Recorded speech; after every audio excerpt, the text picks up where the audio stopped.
Yeah. Do not worry. Yes. Be happy.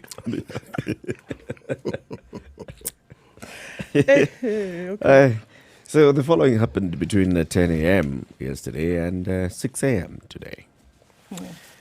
Of course, yesterday was the final day of Mzee lying in state at Parliament.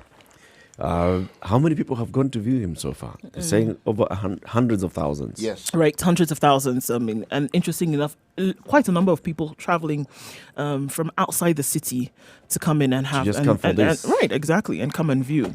And today, what we see is throngs of people parked at, already at the Nyeri National Stadium, and quite a number of buses already there this morning. People who traveled from up country, as it were, to come and attend this service. So those were many, Yeah. and I loved the organization. That it was very, very orderly. People would queue. People would wait in line. This whole thing of Kenyans not wanting to queue and wait in line. So when we want to do it, we can do it. People would actually queue from all the way City Hall. You are joining the queue at City Hall knowing that you're going to view the body in Parliament. And Right. you stay in line, you stay on the queue, you go in, you view, and you don't go back. The beauty of it was that you could see it was moving. Yes. And it kept moving. And people probably got encouraged to go because they had watched this on TV and they realized everyone who was in the queue Yeah. got to view. Yeah. So it's not as though anyone was left out. And it wasn't restricted. No. Just the usual checks. Everyone was allowed in. Peter. And so if you'd never had an opportunity to go to Parliament building, you This got was the it. opportunity and you actually did go to Parliament building. Yeah. And no one restricted you. There are so many positive things that you glean from this entire process Yeah. of mourning our former president. So many positive things. And what is even more important is looking at how it has put everything that prior to the announcement of his passing away had taken center stage, yeah. We are actually now, yes, we have taken a break. We From are on a everything, breather. The way we had just started, pumping ourselves up, BBI, this and the other, and we're going across the country with many rallies. Backseat. Yes. We are fine. We are a nation. Things can happen. Interestingly enough, I think it also sheds light on the potential that this country has to get so many things done. Oh, yes. I mean, yesterday we talked about, the stellar facelift that Nyayo National Stadium is being given. We talked about, look at the organization in terms of road closure and the announcements that were given ahead of time. Look at like you said just now, look at the lines in which people are, operating in such an orderly manner. People are, the information is being passed out. People are basically falling in line, doing what they're supposed to be doing at a particular time. Yep. Now, if you take that, if you're able to extrapolate that to other things that we do in this country, my goodness, we could be light years ahead. Nobody jumping the queue, nobody bribing an NYS officer. No. Can I, cut the queue? Nothing. No need to. Just join the queue. You are going to view the body. I think if there are lessons to learn from this entire process, apart from mourning a national leader, hero, as it were, is that there is the potential in this country We to are good actually people. do things excellently. When we just tell the politicians to shut up for a minute, we can do things. Exactly. Because this is I exactly think what so. it tells you. Yeah. Things can actually be done. People can take responsibility. People can, cross the line. You can. Dot the We I's, just don't cross need all the politicians, T's. City. I'm just thinking.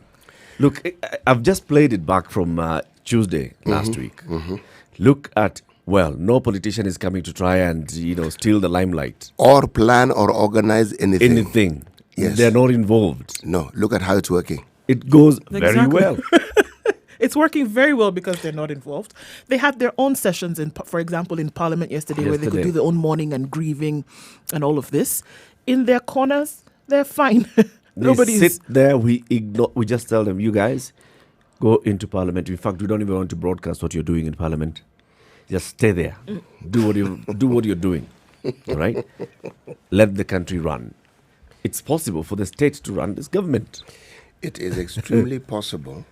You see, the check and balance that Parliament is supposed to provide, unfortunately, that was washed down the river for the simple reason that Parliament became the very thing that it was not supposed to. Yeah. Yes, they became the problem instead of being the people who were checking the problem.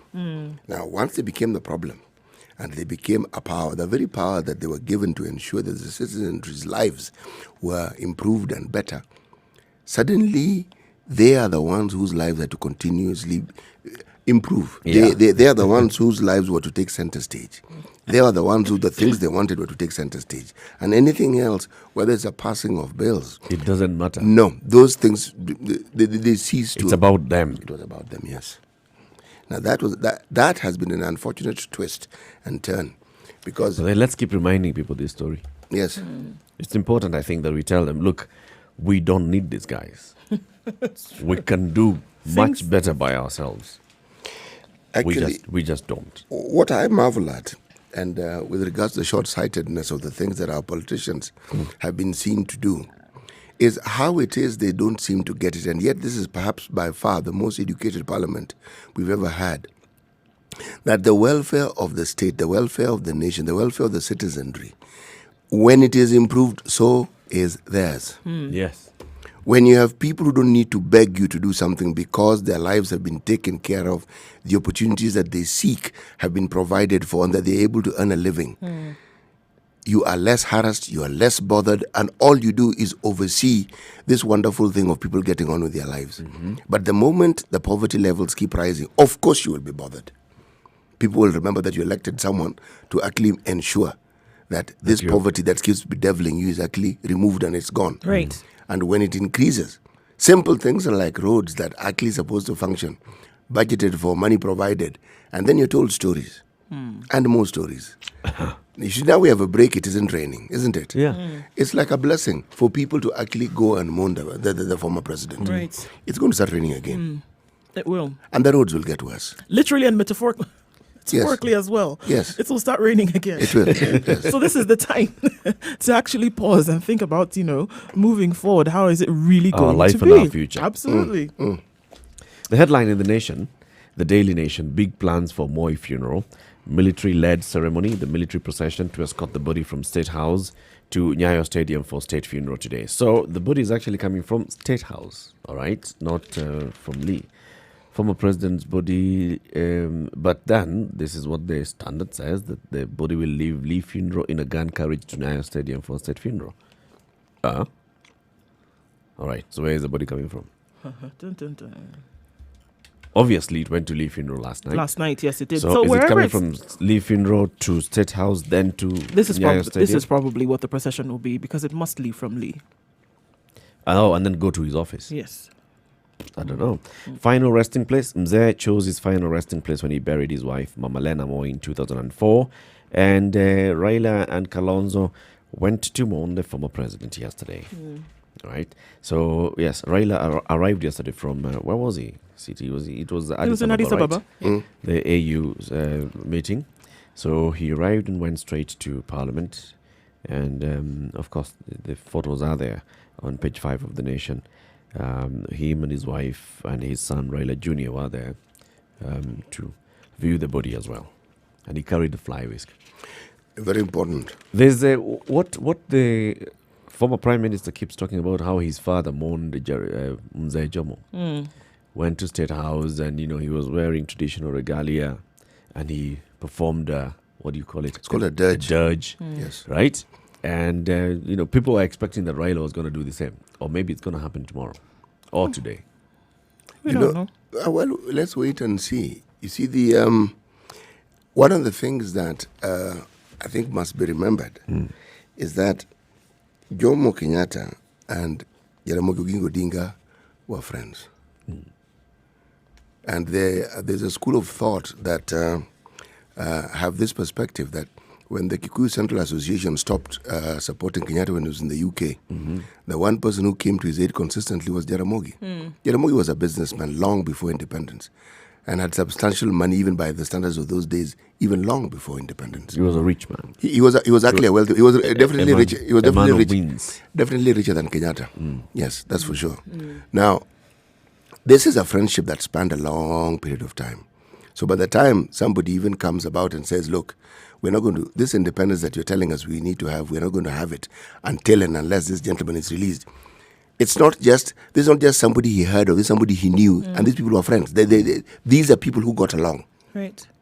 Now, if you look at that history, sometimes it takes the passing away for someone to realize what it is that you had and where you've come from. So a dirge usually is a song that verbalizes the attributes that this person had for the other individual, and they actually it publicizes something. They talk about, they tell you things that you didn't know. Essentially, they're telling you this person's life history and what they meant to them, the person. It's very difficult to have a dirge or to even create one if this person didn't mean something to you. Exactly. It's not possible. It's not possible. I remember Jaramogi did the same when Tomboya died. Yes. And it's, if you listen to what they're saying, it's a narration. Okay? And I remember with Tomboya, he kept saying, "You are warned. You are warned." He kept saying it. You know, these are things which were televised. Yeah. So dirges the world over, by the way, it's not just a Luo thing. No. Communities all over the world have dirges. It's true. I mean, If you listen to what is being said, this is an individual who knows the person who has passed away, and they're actually telling you a story. And it's an interesting story to listen about because they will tell you things that ordinarily you wouldn't know. Yes. Now, if you consider that history, then you will realize that somehow, even if there was a falling apart, it fades. You realize, no. The quarrel you had, this person has passed away, so what is this grudge that you are holding? Hold a grudge for what? Yeah, fine, it happened. It did happen. You're alive. It's gone. And then you focus on what else actually happened. And the what else is now what takes center stage. yeah. Because you realize, yes, this may have happened, but there was this. Yeah. There was something. There was a common thread. There was a common thread. Before the disagreement came in, before the politics of the day came in, before whatever else And came even in. with the disagreement, there was some civility with which we dealt with each other. You Yes. know, and if you look at Mzee and Jaramogi, Yes. remember that time in Kisumu? Yes. And people were saying, arrest Jaramogi, peleka yeye Manyani, and that speech keeps being played. And he said, huwezi kuniambia mahali nitapeleka rafiki yangu. Yes. Jaramogi, if you were not my friend, That's what he Jaramogi, said, yes. were you not my friend, Jaramogi? Yes.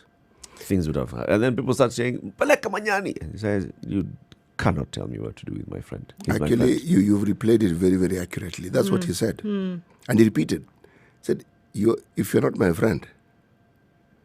You know, the thing that sometimes people forget when we talk about the atrocities that were committed during the presidency of Daniel Arap Moi is something else that Daniel Arap Moi did in equal measure. He reconciled. Yeah. There's hardly anyone who suffered under that regime who was at some point or the other not called by the president and for a sit down. And usually it was either the presence of a relative of yours, your spouse, but you were called. In short, there were witnesses to the conversation. And this is not something you hear or you read about many people.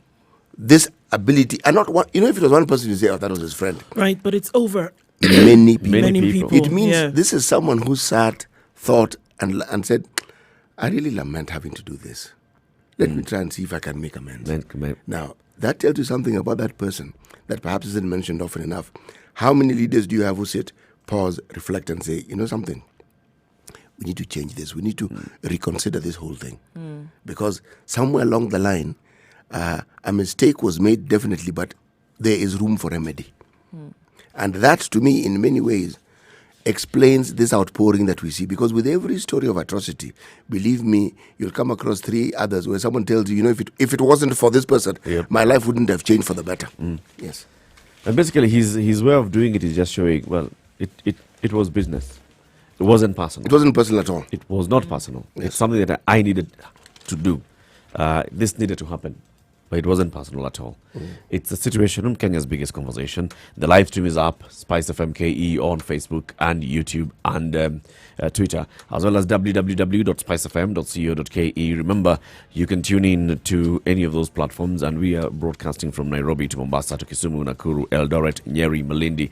This morning, we'll be crossing in and out of Nyayo National Stadium, telling you what's happening at Nyayo National Stadium as the nation prepares to do the final farewell to former President Daniel Toroitich Arap Moi. 17 minutes after 6 o'clock. Good morning.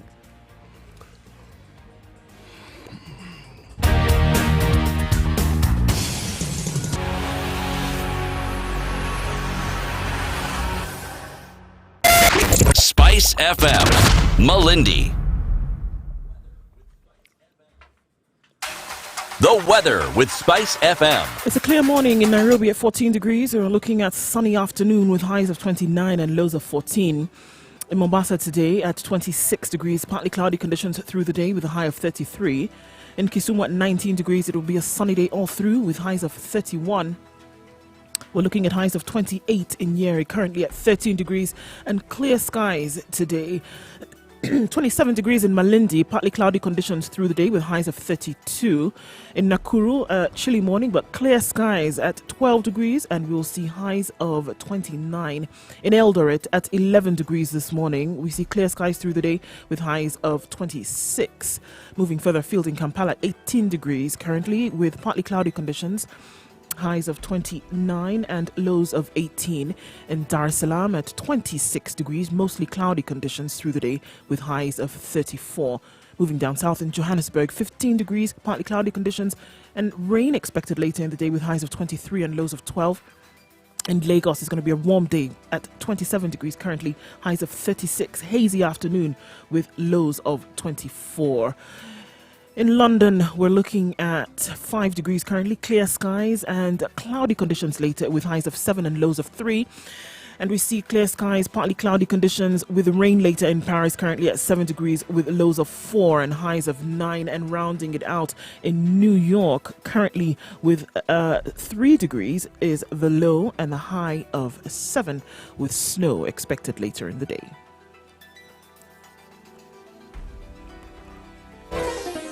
Chilled Spice.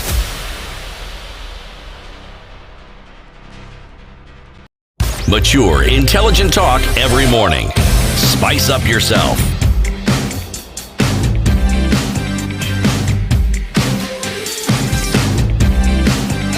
Mornings done right. 94.4 Spice FM, Nairobi. The Situation Room is Kenya's biggest conversation. In the room, we have C.T. Muga, Nduoko, and I'm Eric Latif. Taking a look at the papers this morning. The standard headline, Raila, the Moi I know. So basically, this is a story of what Raila Odinga says of the former president. Remember, he was incarcerated during the Moi era. For house arrest for how many years? No. He went straight to jail. It was It was straight his up. father who was it was under house actually arrest. yes. His father was in house. He was there, I think, for 8 years. Yes. For a time there, he was the longest serving detainee we ever had. And it couldn't have been easy. The ODM leader pays glowing tribute to Mzee Moi on the last day of public viewing of the former president's body. Foreign leaders are also expected at Nyeri National Stadium. So this is telling the story of what happened yesterday and the story of what Raila says as he was paying his last respects. Raila recalled learning about Moi for the first time in 1958, a few years after the country's second president joined LegCo alongside his late father, Jaramogi. The former prime minister was yesterday among thousands of Kenyans who paid their last respects to Moi at Parliament buildings. Raila waved the fly whisk in a scene reminiscent of his father, Jaramogi, who did the same as he paid his last respects to the country's founding president, Jomo Kenyatta, upon his death in 1978. The ODM leader then went for a brief meeting to condole with the Moi family members, among them Raymond, Gideon, and Philip. And he says Mzee was a freedom fighter. He and my father were among the first African people to be elected in LegCo. I came to know about him for the first time in 58, so I have known him for a very long time, and he has done a lot for this country. I have been he said he was informed of the head of state's passing while he was in Ethiopia. Right? So he was basically looking back at the Moi that I knew. The man who, under whose leadership and under whose government I was sent to jail at the peak of my life. I think what you see from what he says, just it would have been very easy for Raila, for one person who is still in leadership today, it would be very easy for him to take the bitter route. With all of this, considering all that it is that he went through and then the fight, the liberation thereafter, and how he's constantly been in the opposition, all stemming from, this love-hate relationship, as it were. But he chose the high road in this, and says, you know what, I'm paying my respects at this point. Yep. The fellow is gone and I choose to remember him for the good that he did. And, my experience is not going to take center stage. Whatever bitter feelings I had is not going to take center stage. But again, looking at the country moving forward, and also now moving forward with any kind of emotion that may have, filled up anybody at some point, is not the route he's had to take with this. But consider also when, even before Moi became vice president, even when he was vice president, there's a cabal of people who claimed closeness or proximity to the president, who gave him an extremely hard time. Yeah. Mistreated him. Some were even known to slap him. Right. And he was vice president. He was vice president. Yes. But if you look at the chronology of things, those people not only were forgiven, some wisely went into exile, okay, and then judiciously came back. You didn't hear of them being incarcerated. You didn't hear. No, you didn't. Meaning, at some level, he had understood what was happening and figured, something? It isn't as though this person had any personal grudge against me, not really. It was just the times and the things that were happening. And he happened to be part and parcel of that. Now, when someone is accorded the sort of respect and the sort of praise, if you look at what's going on here, this thing is far more lavish than what happened when Jomo Kenyatta died. Isn't it? Significantly more. Significant. This is a big deal. Right. I mean, if you look at what's happening, the organization, what has taken place, it's a big deal. You could argue we've learned from the first time. You see, when President Kenyatta died, first president we ever had, and the process was a big deal then. Yeah. And there was no standard per se. Yes, but the second one dies, you realize, no, this is a big thing. And we're a more open society. Infinitely more. In those days, of course, the state was keeping a lot of things under wraps. Yes, they were. Not knowing exactly what's going to happen, Right now. People didn't know. Yeah. Now we take it for granted that after 2 years, a president leaves another one. In those days, you couldn't. You didn't know. No, you actually didn't know. In fact, part of the problem that Moi faced was that very thing. They didn't know. And what was happening around Africa at the same time? I mean, it was, you leave the country, you come back, you're not the president. In short, in fact, wherever you had gone to, stay there. Right. It could be 2 sleeps away from shock and surprise. Literally, you blink and open your eyes and something else has occurred or taken place. So, I mean.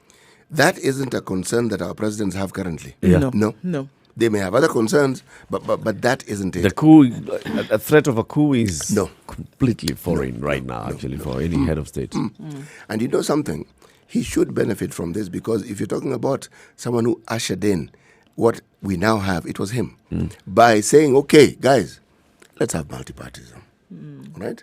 Guys, let's do this. Guys, I am leaving. That changed the course of our history. And kept reassuring people, you know what, guys, I am actually leaving, all right? I am leaving. I'm going. I'm going to be a normal citizen. Yes. And we saw him as an ordinary citizen. He boarded that helicopter, went to Kabarak, alighted from the helicopter, and that was it. He went home. That was it. People would keep thinking, okay, so what is Moi going to do? So when is he coming back? Is he going to be pulling strings from there? Tomorrow morning? Can we ensure that, the roads are along Kabarak are barricaded so that this man doesn't come back and take over power? No. Man went into retirement and chilled. And he did not make any public pronouncements on the government. No. He didn't keep, saying, if it was my time. This is what the government should do. Even what Martha Karua was telling us yesterday. Yes. During that time of post-election violence, he wanted to be kept abreast of what's happening. Of what was going on. Yeah, but he wasn't coming out publicly to say, no, Raila, you should talk to... Playing it behind the scenes. Very, very much behind the scenes. And look at what we're told that President Kibaki did when there were some hawkish individuals who wanted him to be removed from the official residence. Yes. The guy said, no. In fact, what you're going to do is you're going to put a title in his name. Just for starters, so that we understand what is what and where we're going with this.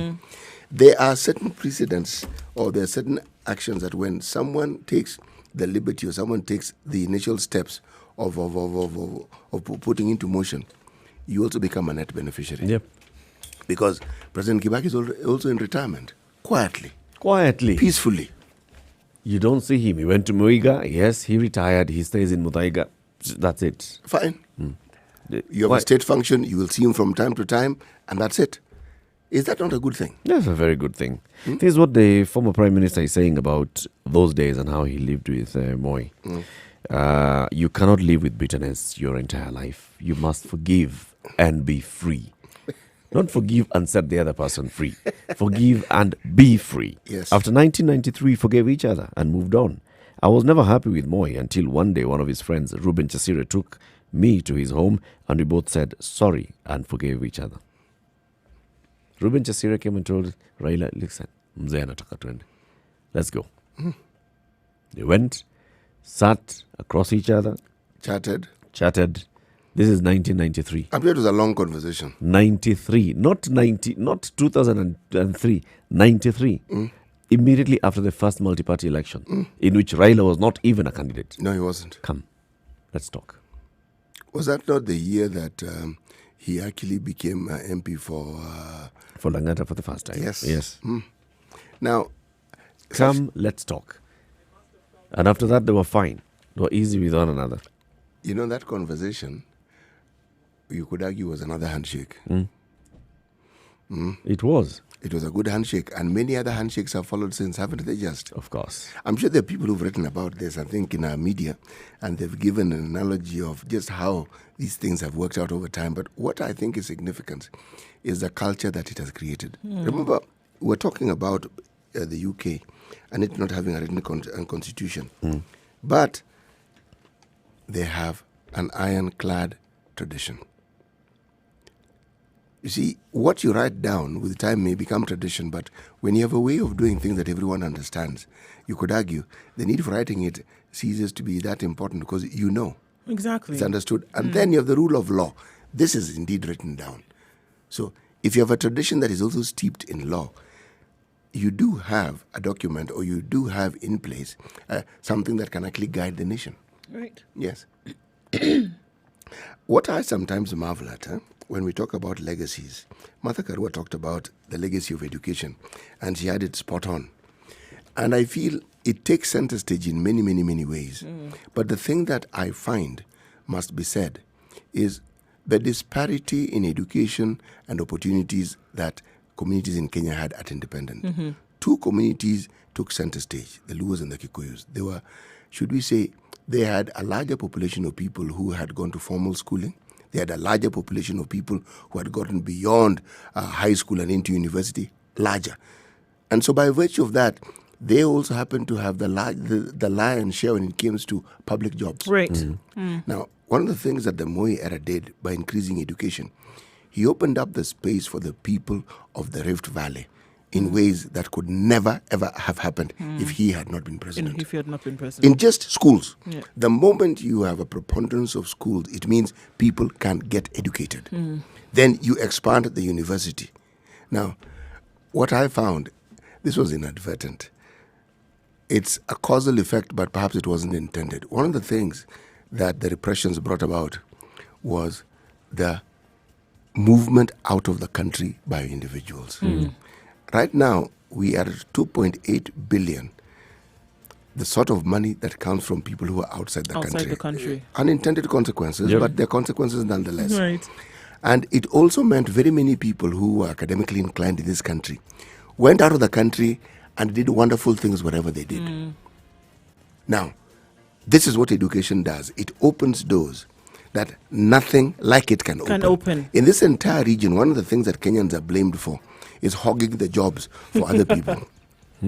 We have some of our neighbors who don't even pretend that they don't like us. No. And the reason is the way we go about our business, and because there is this large population of human resource. Now, this is something that Moi has to be given credit for. But for uplifting, I'm using the word uplifting deliberately here, his people and taking them from where he found them, making sure that they had these opportunities that other people had had prior to them was given and spread out.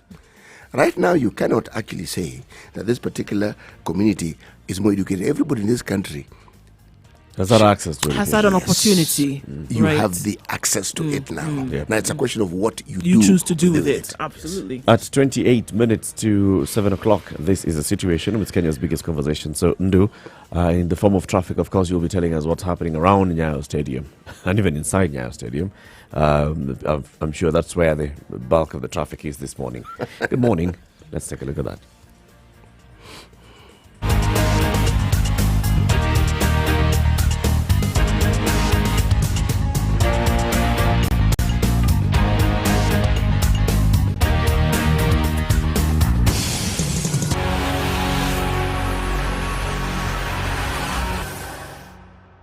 Spice FM. Spice up your life. Right, so we saw that a number of roads will be closed today. Aerodrome Road, Valley Road, University Way, State House Road, Likoni Road, Bunyala Road will all be closed this morning. In fact, they were closed about half an hour ago. So if you didn't get out and needed to go somewhere before that, unfortunately, that's not going to happen until about 6 p.m. this evening.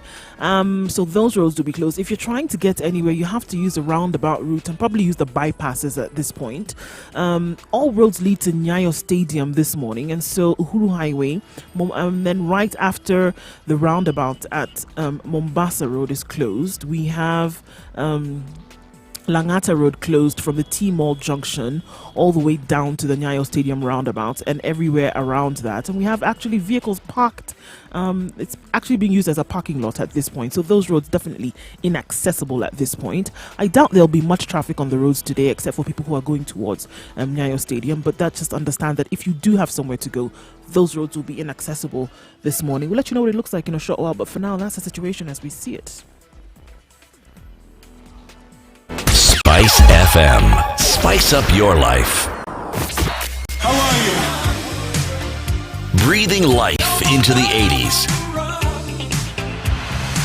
94.4 Spice FM, Nairobi. Mature, intelligent talk every morning. Spice up yourself. Mornings done right. 94.4 Spice FM, Nairobi.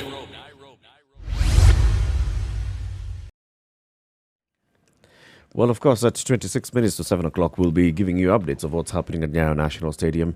Our crew from the Standard Group is all there. We have KTN News, that's one of the accredited media that's broadcasting this live from Nyayo National Stadium. What has happened is that the government has actually broken this down and said, all right, so these are the people who are going to be broadcasting from Nyayo Stadium this morning.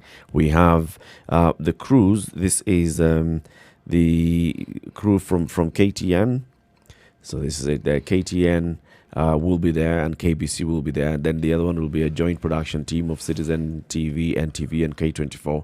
They are doing a joint production, and that stream is available to anybody else who would like to take a stream. And of course, we have media that has been accredited for the journalists to go and take pictures. So our crew is on the ground. We'll be linking up with Michael Getonga of KTN News throughout this broadcast so that we can hear exactly what's happening at Nyayo National Stadium. We'll also be telling you when the body leaves the Lee Funeral Home, when it starts the procession towards Nyayo Stadium, and as the dignitaries start arriving into the stadium. So yes, that will be happening throughout this morning. We are here to tell you what's happening at Nyayo National Stadium if you are not there. So the headlines, of course, today's newspaper is just about that. It's Moi and the other. Right, maybe we can just take a skip a little bit to Kakamega for a while, just before we see coming back to what's going on with Moi. And we, of course, see that yesterday is when the school opened. Remember, they were given a week off, kind of like for mourning. So Kakamega Primary School reopened yesterday after the stampede that took 14 lives. Of course, there were many students who narrowly escaped. One student fighting for his life at the ICU. And tragically, yesterday, there was another student who was fighting for her life at the ICU and then was deemed okay to leave the ICU. Mm-hmm. She took a step or two, then going towards the general ward, and unfortunately collapsed and died yesterday. So that was tragedy upon tragedy, unfortunately, because she was getting better and she was able to move to a different form of treatment, but then this did not happen. Of course, just going over the details again, what the students told the counselors, because now counseling sessions were taking place. Students told counselors that the stampede started after one of them blocked the way.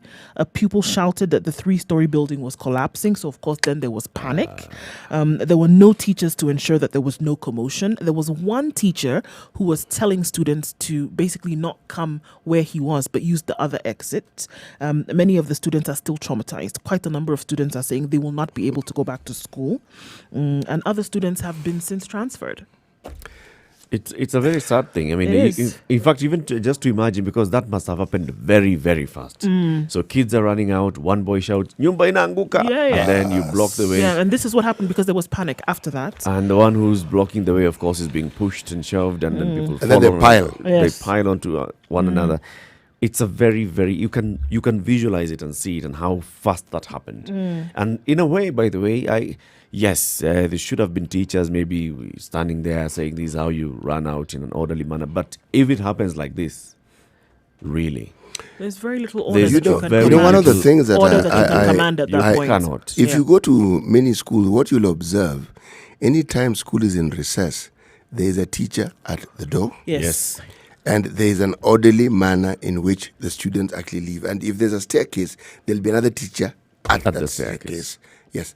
And at every landing on the staircase, you'll find someone.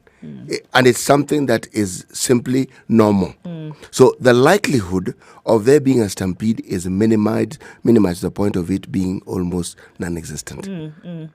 But then again, when something unusual happens, as accidents are wont to be, then a situation such as the one we're describing will occur. Because this school has been in existence for the longest time, and there's never been even a whiff of a problem or a whiff of an accident. Yeah, exactly. Yes.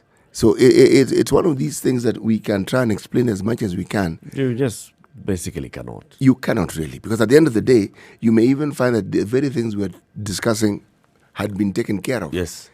But yet, on this particular day, something went wrong. It's clear there was a teacher. There was a teacher at There was the actually a other teacher exit saying, no, who you told guys them, come, use this side. Use this side. Because he's noticed that that side is getting crowded and there's a stampede happening there. Come, use this side. But, it's was too happening late. so fast. So fast. It's what you call a herd mentality. Oh, yes. And it's very, very, very, very difficult. When people talk about stampede, this is it. This is it. You actually can't control it. Not really. It starts and that's it. Yes. The dominoes will not stop Yes, until the last one. there's a disastrous consequence that brings it to a halt. It actually doesn't stop. Yep. Yes. It's a very sad one. One of the things that Macharia Gaito does is he explains his things very well. And if you read the article that he wrote about the president and what he calls the contradictions, and he gives the analogy of the elephant, the story of 6 blind men from Buddhist folklore, and how they all argued about what an elephant was given. Well, the stories from what they heard, none of them had seen an elephant. So they decided, why don't we go and see this elephant?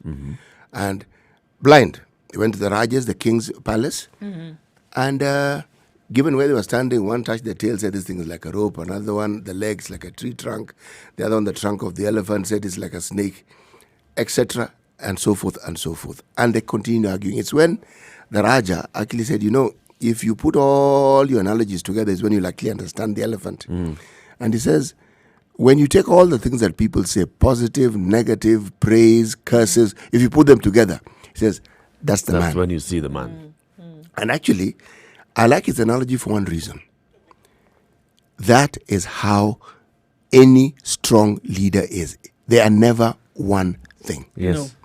And many things, Yeah, many things to different different people. Absolutely. Yes. And you see them. This is in this regard. I mean, just look at what we've seen from youth to women to sportsmen to leaders to the common man to the people that served him, the people that served under him. It was.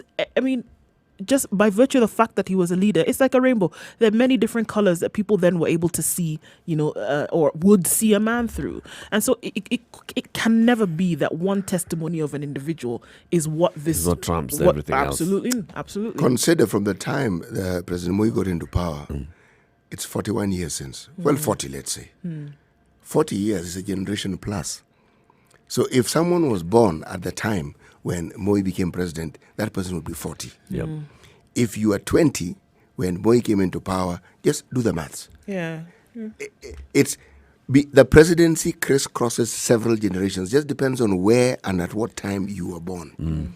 And the bulk of the people who actually knew Moi or could understand that this was the president are now grown up. Many of them are old people, not just mature, old. Old, yes. Yes. So tell me, there are those who had time to reflect. There are those who disagreed. There are those who, like school children, benefited. And that's the memory they will have. All these are the things you speak of, to them it's a story. Yep. Yes. Now, if you look at any great leader, let's talk about Nelson Mandela. Do you think Nelson Mandela was a great leader to the people who actually ruled South Africa in his time? He was a terrible man and a curse, and the sort of person they should have hanged long before. He was a thorn in their flesh, was Yes, he not? of course. What he was. So what is it that happened in the real life? This thorn in our flesh is the one person who can help us transition into this thing we want. 27 years of incarceration for them to get to this understanding that this very person, now he embodied the one thing that many people don't seem to be able to master: forgiveness. 27 years is a long time. Yep. And you're just talking about 27 years when he was incarcerated, Yes. right? The things that happened to him before that, Yes. the things that were done to him as an individual, the things that were done to his The things family, the things he lost. the things he lost. So it wasn't just the incarceration. It was, it was all of these things. And he was able to say, you know what? It was wholesome mistreatment. Absolutely. Yes. He And was you've able got to to say, you know remember- what? It's okay. It's okay. You've Let got to it- remember also, this man was not this loving and peaceful in those younger years. No, he was a wasn't. rogue. No, He no. Let's be honest. He completely was a rogue. Yes, he It was was. a sharp end of the spear. That's what Yeah. they were calling themselves Yes. because they wanted to go and do everything to disrupt this government. Absolutely. It was completely a nuisance. I mean, he wasn't going there and saying, you know what, come on, people. He wasn't No, sitting let's- there in a robe and let's silent talk. and, passing beads through his fingers. Yeah. No, he wasn't. He was. It's Gandhi who did that. Exactly. Mandela wasn't doing that. No, No, he he wasn't. wasn't. He wasn't. Anything that looked like a bead was a weapon. No. Now, if you consider what the man came to be, you then ask yourself, so at what point do you judge a man? At what point do you judge a leader? At what point do you judge a woman? And then, of course, can you really judge anybody? Are we really in a position to judge without having been in that, fitting in those shoes or living that experience? I think the experience that is accorded you is what you can go by, really. And if you're wise, you'll also learn from the experiences of others. Yeah. Okay? Because if you consider what it is that has been the making of these great leaders, you'll find a common thread. The one was the ability to change with the times, the ability to accommodate people who in a previous time would have been considered enemies, and the ability to forgive and move on. And it's a trait that you will find is common. People who've been able to even unite with those who oppose them and whom they disagreed with, these are the people who you later look back and say, no, these are very great people. Why do you think Jomo Kenyatta was heralded? Remember, Kadu did not see eye to eye with Kanu. They didn't. Right. They didn't. Moi didn't see eye to eye. He was in Kadu. He was among the leaders of Kadu. But what happened? He ended up being vice president in Kanu. In Kanu. Now, see, people who had been opposing sides got to understand each other.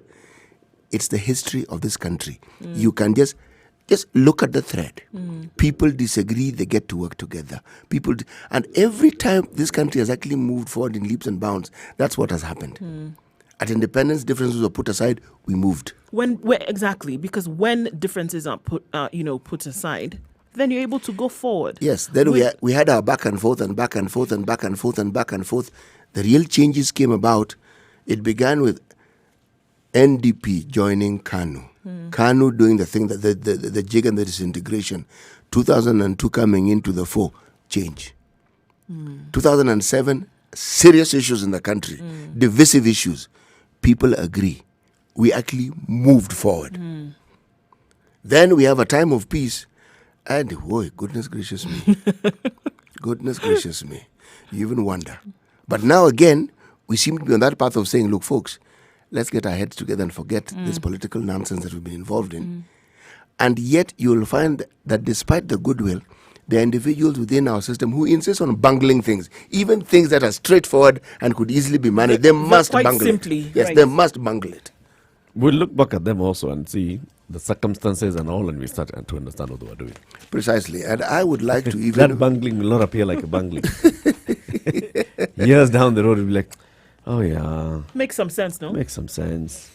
It was okay. I mean, there's nothing you could do. The locusts were here anyway, And the floods were also here. and the floods were here anyway. You know. 13 minutes to 7 o'clock. This is the situation. It's Kenya's biggest conversation. We're giving you updates of what's happening at Nyeri National Stadium, waiting for the body of the former late president to leave Lee Funeral Home. and then make a procession to Nyayo Stadium. But before that, people have been advised to be around Nyayo Stadium before 6 and 7 in this hour so they can be seated. We'll tell you what's happening there shortly. Good morning.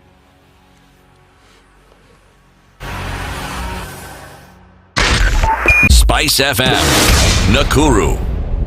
96.1 Spice FM, Kisi. Mature, intelligent talk every morning. Spice up yourself. Mornings done right.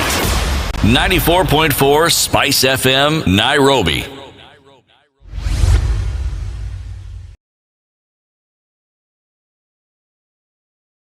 So if you're near your TV set, of course, you'll be watching and seeing what's happening at Nyayo National Stadium.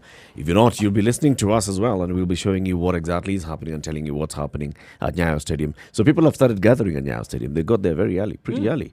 By 5 a.m., school buses had filled up that entire area of They had, near and Banana Road. that was before 5. It was that was before before 5. five. Yeah. Yes. People had parked. So what time and did was these children seated. leave home? Okay, well, not home. So where did these children come from? Of course, Or there's the a school question. buses, or Right. maybe it's not all children, just school No. buses. I think it is more school buses providing transport, for people who want to come not out. children No, coming no. to the stadium. No, I'm sorry. necessarily. No. I Yes. don't think so. It is school buses being the available mode of transportation. Well, so I don't think it was school children. Our producer John says he saw a bus from Sotik. I saw buses from around the country as well. These buses have been here since yesterday. But this morning, they're all gathering at that very spot which housed the former, was it Nakumat Mega or something? Mega, yep. Yes. Around there, between Bunyala and Nyayo roundabout. Right. And then, of course, Slip Road as well. But I think Slip Road must be kept clear because that's Yeah, that's the area the motorcade will use to go to through. get so into. Nothing is being allowed there at Okay. all. Yeah. Right now, what we can see is that people have already gathered there. People are seated. People are already talking about what they People who were there from 4. AM. Yes. Remember, one of the things you must bear in mind, this is a once in a lifetime happening. It's something one can talk about for posterity and say, when the second president of this country passed away, I was there. I remember this story from the time when our flag was raised at independence. And people who were there, my parents happened to be at that function, so they told me the story. It was very interesting to hear. I mean, as a child, you're thinking, so you were actually there when this momentous day when we got our independence. Right. It's just, Okay? Yeah. Yes. Now, it was a big occasion and people were happy. This is a day when we are mourning, but remember what this passing away of the president signifies. It's not just the end of an era. No. But it's the beginning of an era that we actually see, and people can't help but compare. They may not talk about it, but they will compare. They will. Yes. And there's a feeling that, a lot happened during this time, and this is the person who we could say was responsible for it. I want to be part and parcel of the group of people who are actually there witnessing this last moment and witnessing his send-off, because they're not all going to go to Kabarak. Oh, this is true. And just think about the stories that we hear today, some of the things that we're able to tell or testify about. How did we learn them? We learned them from people then who gave their stories, who happened to have been there. Some of the things that we heard, not just a speech that you necessarily watched on television, but something that somebody told you, is because they were there. And I think a lot of people are using this as an opportunity to gather, something that they will tell, generations to come. And in that case, we can see that oral tradition then, of course, is still alive with us today. Because people having been in this place today will be able to tell, their children Believe in me, 10 years it's a big what occasion. happened. It's a big deal.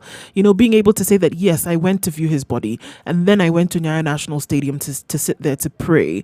And then, for those who will go to Kabarak, I was there when then he was being buried. And this is what it means. I was a child when he was in power, and then I saw him being buried. That's something, it's something that you give in terms of tradition to generations to come. Yes. So I can understand why initially I will be very honest. In the beginning of the week, I was like, why are Who is all this? of these Why people? would you do this? All of these people, why Yeah. would you leave your home, you leave your business, or you leave your job to come and do this? But then after a couple of days, as I gave it some thought, I was like, you know what? I understand now. I was telling some friends I of understand mine why they're yesterday, doing this. Yes. we Yeah. take very many things for For granted. granted, absolutely. You take it for granted because you have access. You can watch it from your TV. That you take it for granted. Why would I go and I can see it on TV? Well, no. Also, looking back at some of these momentous occasions, I was telling them, if I actually, think back and I see, I was there during this, I was there during the other, it makes a big difference. I mean, to be in the moment is To be something in that we that keep moment talking is about, not a even small thing. as we live. It's not necessarily that you watched it on television or that you heard it on the radio. In this moment, when this was happening in this country, Yep. I was there. We broke the news Right. that the former president has died. Just that. It's just saying, we broke the news. We Yeah. had the news. I we broke the remember news. there was a newscaster for KBC, Voice of Kenya, Leonard Leonard Mambo. Mambo. Now, he happened to be in the studio in the day of the coup attempt. Prior to that, he was a known newscaster. He was a known radio personality. But this one propelled him. Because his voice became synonymous with very many things after that. And he had a story to tell. Now, if he hadn't been there at that point in time and had even had first-hand experience with those who were trying to overthrow the government, you see, he wouldn't have had the fame that he then acquired. Had somebody else been there, it's that person whose name would have been mentioned. Yep. Right. So his direct association with that activity on that particular day. So even when people were being called upon to talk about Moi, he was among the people who had to be called because he had an experience that nobody else could duplicate. Right. Yes. He could speak about it. Yes. He could say, on this day, this is what happened. And this is what I was feeling at that moment. And I was wondering, and I was... Do you know? And then he's the one who also came and announced that Yes. Serikali imerudi. if you recall some of the greatest feats this country ever had in athletics, long before television became commonplace, we talk about certain Olympics, 1972 Olympics. Well, I do, all right? And we talk about the 4x400 meter relay. Well, one of the most interesting relays that we've ever seen. When we actually won the gold. Yes. Right? Now, what is fascinating was what happened then. Now, it doesn't matter what transpired thereafter. For as long as we live, we will know that in that year we won the gold. Oh, yes. That's it. End of story. When we won, say, the first gold was it 5,000 meters or 10,000 meters? It stays. It doesn't matter how many other gold medals we've won after that. Yes. That one has its significance. It stays. First Olympic medalist. It stays. Gold medalist. And they're remembered for the longest time. They will, even when they've passed away, they will always be remembered. Why do you think the name Kipchoge Keino is so famous? Yep. It's because of that very thing. So if there are people who lived in that time, they'll tell you, I actually watched Kipchoge Keino. Bas.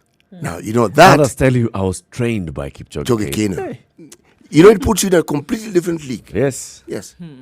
My mom was trained by Kipchoge Keino. She worked in the police service, and Kipchoge, of course, was in the police service. He was the police. And they used to have these athletics team, and she keeps telling those stories up to date. The way they used to be trained by Kipchoge, they used to be made to run from Nyayo Stadium, go all the way to Ngong Hills, and come back to Nyayo Stadium by 12 o'clock. Ngong Hills. Yes.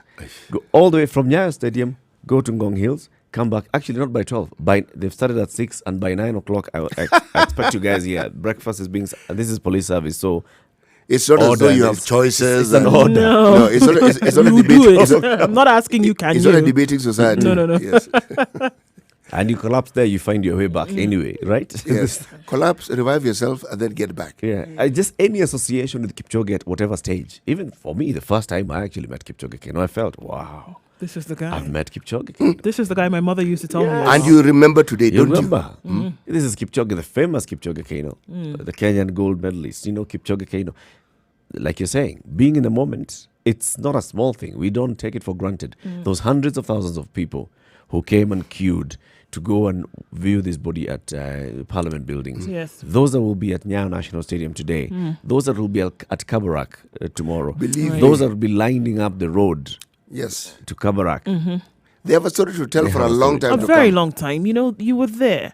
I mean, like I said, we had stories here. We had telling us about, I was at a point where, Moi would drive by and he would hand out money or he would hand out maize or bananas or whatever it was.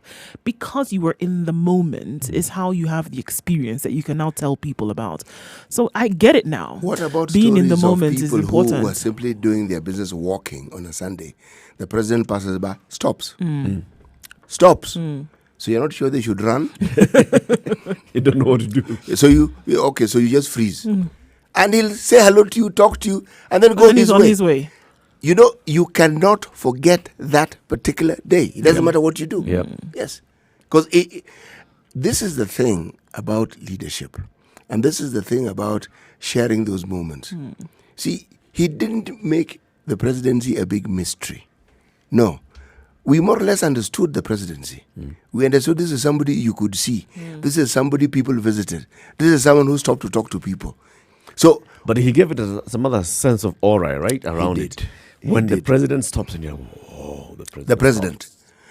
The president has stopped. Eric, have you ever been in a traffic jam when, say, the president is passing by? I've been, I think, on 2 separate occasions. The thing that I marveled was the number of vehicles that accompany the pass, president. yes. But there are many. There are many. There are I many. mean, there are really Have you ever been tempted very to take many. out your phone and just, capture that? No, I wasn't I even have. tempted. Because you're sitting there. and You're a like, brave person. Me, I So the wasn't. first one comes out, the second vehicle, then the motorcycle riders, pass, and then you're like, hey, okay, so this one must be the next one. By the time your camera is up, gone. No, I've never been tempted. I belong to It's that busted generation and gone. where somebody may be watching and arrest me. I am not So taking you're chances. You're not boarding that. That no particular one is one. hustling me and I can watch is good enough. I'm not going to tempt fate. Sorry. Right. No, let them just go by. Oh, okay. So, Ndu, what's happening along State House Road? Well, yeah, State House Road, of course, waiting for the motorcade to leave Lee Funeral Home and then, get to State House. I'm not really sure what will be happening at State House at this point. Maybe he's going to his office for the last time. For the last time, there will be, kind of like a run through, as it were. Before then, he now leaves State House, and then they will then approach Nyayo Stadium. But of course, it's not going to be immediately. It'll be for a while there, and then they will, of course, come down through State House Road and then Uhuru Highway. To then get to Nyayo National Stadium. So for right now, the roads are closed. Very few in terms of traffic on Valley Road, but State House Road and Uhuru Highway closed for now. Indeed. So we'll be bringing you updates of what exactly is happening around Nairobi this morning. It's now coming up to 7 o'clock. Let's take a look at what other roads are closed and what's happening. Good morning.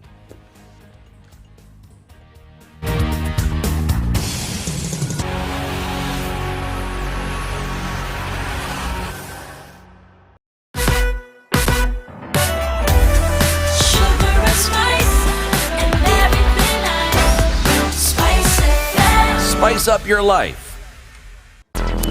Of Traffic. course, not much in terms of traffic this morning. Everything is kind of at a standstill. Roundabout Nyayo Stadium, roundabout where we see all those vehicles having been parked around Bunyala Road. We understand, of course, that Likoni and Bunyala Road are closed. So even if you're using a roundabout way to try and get somewhere else this morning, if you're not approaching the Nyayo Stadium roundabout, you will not be able to use industrial area then to get into town. You're going to have to use the Eastern Bypass and probably come out round about Thika Road at this point. We see and we understand that soon the motorcade will leave Lee Funeral Home. Is supposed to be touted for 7 o'clock, but after that happens, things will move rather quickly thereafter. But for now, most roads, yes, closed, and everybody is waiting for this to happen. If anything does pop up, be sure to let you know.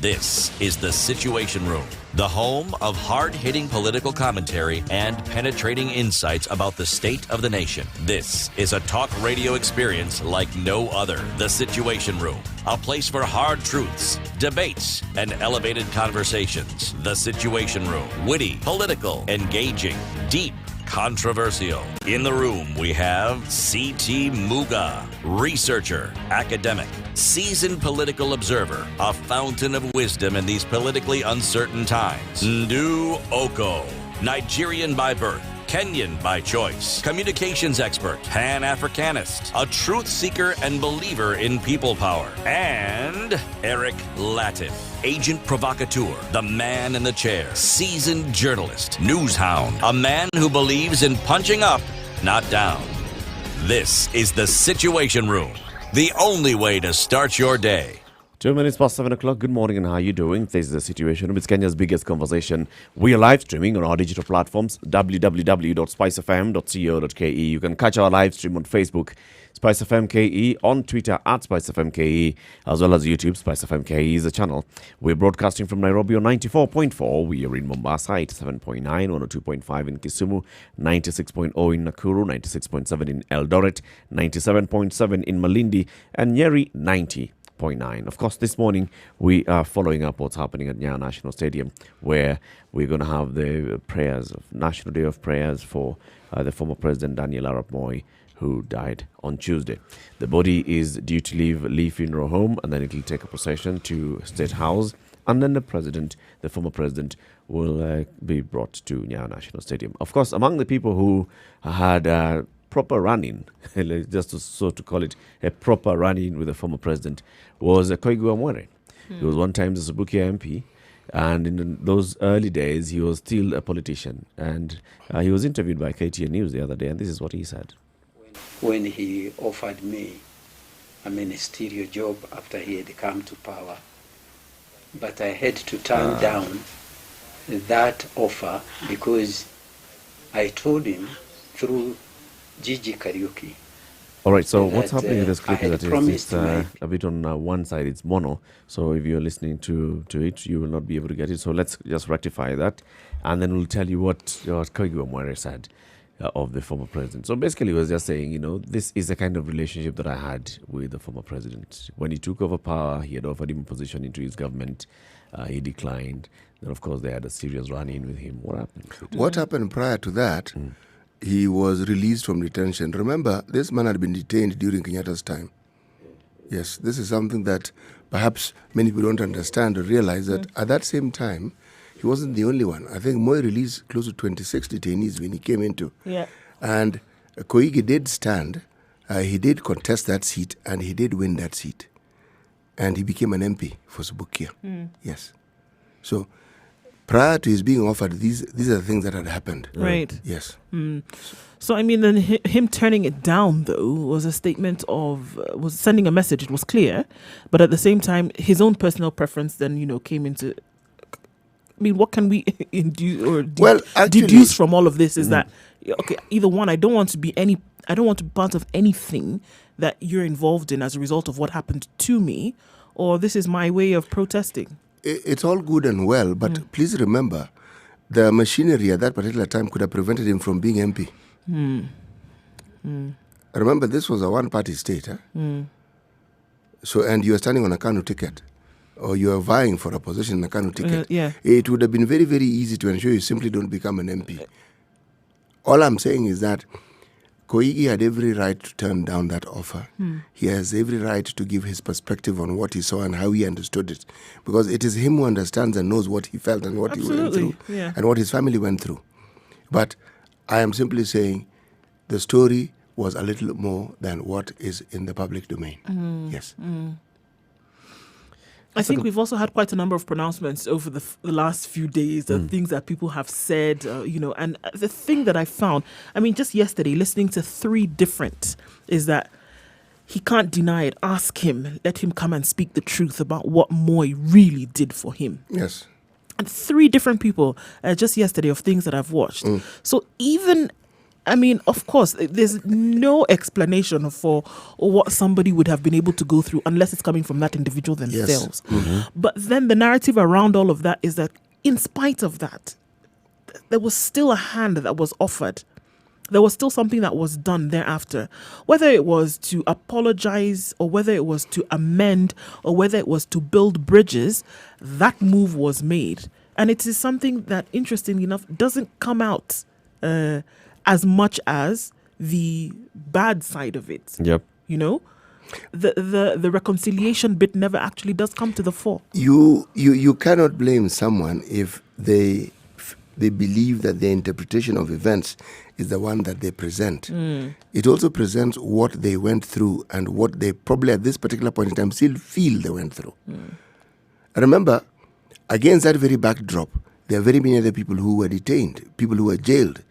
The governor of Kisumu is one of them, Edward Oyugi, Galangu. There are many Many people came back, went into mainstream work, got work, continued with their lives. People forget that Ngugi wa Thiong'o was among the people who was incarcerated, Yes, he detained for the longest time, and was considered truly and honestly dangerous. He was. But Ngugi was let go of. Ngugi stayed here. Ngugi went abroad. I mean, I'm simply saying there were very many people who were incarcerated, went through the same suffering, but people take these things differently and they understand them differently. And people moved on with their lives. That's all I'm saying. Now, the direction someone takes, it's a choice that they make. Right. Yes. So you have the clip of what Koigi Wamwere said. Let's listen to it. When he offered me a ministerial job after he had come to power, but I had to turn down that offer because I told him through Gigi Kariuki that I had promised my people that if I went to Parliament, there are certain questions that I would ask for them. And so I did not want to be minister in the government, because if I accepted to be in government, then I would not be able to ask the questions that my people wanted me to ask. So I said, if I'm given 1 year, I will be happy to take the job later. For now, please let me concentrate on asking questions for my people, because these questions were urgent. The other time that I had a good experience from Moi was when I was asking him to be Joshua. He wondered where I lived, and I told him that I lived in Nakuru town, and he shot back that Nakuru town was not in my constituency. So what was I doing in someone else's constituency? And I said the reason for that was because my parents were landless, I was myself landless, and that's why I was in town. So he took a phone, he called DC Ogo and asked him to get me a piece of. And just like that, a landless man got a piece of land. Just that. He had somewhere to live then. 50 acres. He asked, where are you from? Oh, I'm from. But that's not your constituency. What are you doing there? I don't have anywhere to go. Okay, let me sort you out. Just a phone call, and you were sorted. So it's interesting to actually hear Koigi, narrating and saying they have had history with the man, and it's a long running history with this man, and it's quite interesting to actually hear this. There's one thing that you cannot take away from a man.